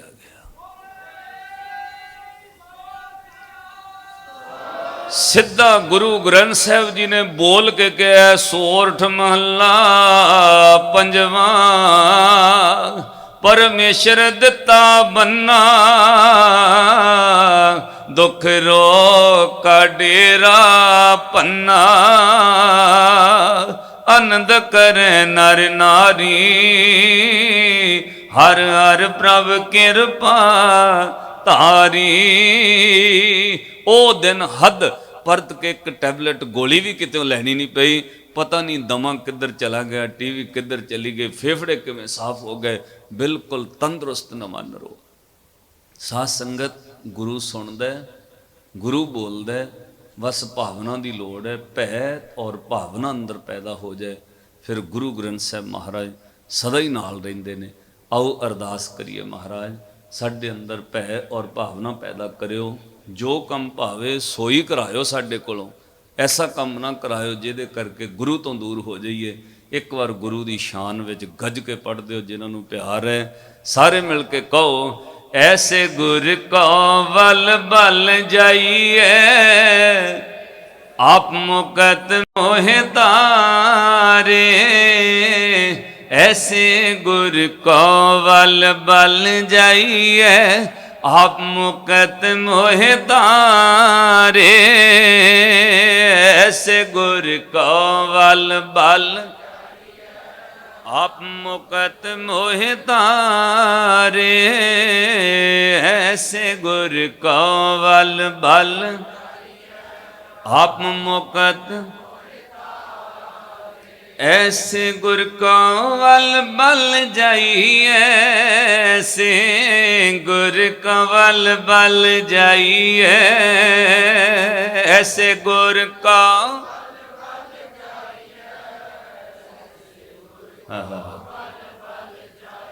डेढ़ घंटा गुरु ने मेरे को सेवा लई है, हुण 3 मिनट तुहाडी सेवा। गज के कहो, ऐसे गुर को वल बल जाइए, ऐसे गुर का वल बल जाइए, ऐसे गुर को।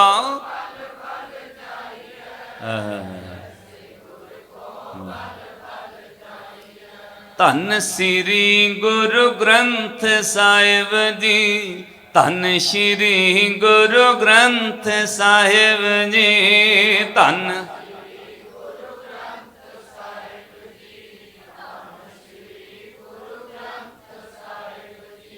धन श्री गुरु ग्रंथ साहिब जी, धन श्री गुरु ग्रंथ साहिब जी, धन।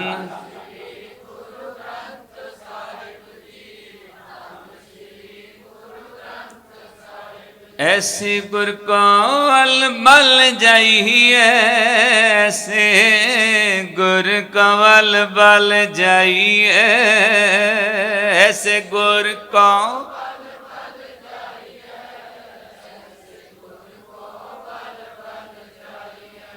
ऐसे गुर को बल बल जाइए, आप मुकत मोहि तारे। ऐसे गुर को बल बल जाइए, आप मुकत मोहि तारे। ऐसे गुर को आप मुकत मोहि तारे। ऐसे गुर को आप मुकत मोहि तारे। सतगुरु किरपा करन तुहाडी सारिਆਂ ਦੀ ਹਾਜ਼ਰੀ ਦਰਗਾਹੀ ਪ੍ਰਵਾਨ ਹੋਵੇ। ਹੋਈਆਂ ਭੁੱਲਾਂ ਗਲਤੀਆਂ ਦੀ ਖਿਮਾ ਬਖਸ਼ਣੀ। मैं तुहाडे चरण परसन विच कई साल लेट हो गए, क्योंकि सत्कारयोग वीर उज्जवल सिंह जी कई बार अगे पिछे हुक्म करते रहे, पर कुदरती समागम पहला बुक होंदे ने, इसलिए दर्शन नहीं हो सके। सो मैनू लगता मैं थोड़ा थोड़ा टाइम वध ला के 2-3 साल तक कवर कर ही दिते ने। तुसीं 1 घंटे दे आदी हो, तुहाडी स्टेज पक्की है, पर तुसीं असीस बख्शी है। सतगुरु गुरु ग्रंथ साहिब महाराज जी ने सेवा लई है। एक चीज़ तुहाडे कोलों मंग के लैनी है, दोवें हथ जोड़ के, वो जरूर कृपा करियो, असीस बख्शियो। जो सतगुरु रसना तो खवाउंदे ने, असीं अपने जीवन विच भी कमा सकीए, तां जो आप संगत दी चरण धूड़ नाल साडा भी जीवन जन्म सफल हो सके। असीं कल्ले कहण जोगे ना रह जाइए, ट्रैफिक वाले वांग उत्थे ना खड़े रह जाइए। लोग अमृतसर भी पहुँच जाते हो, बेचारा उत्थे खड़ा रहिंदा, लंघ जाओ। साध संगत सानू भी अपनी चरण धूड़ दे के गुरु नानक साहब के घर तक लै जाओ। ये तुहाडे चरनां चों सीस मंगणी है। कोटान कोट शुक्र गुरु ग्रंथ साहिब महाराज जी का, समूह प्रबंधकों का धन्नवाद। असीस दिओ, गज के फतेह बुलाओ। वाहिगुरू जी का खालसा, वाहिगुरू जी की फतेह।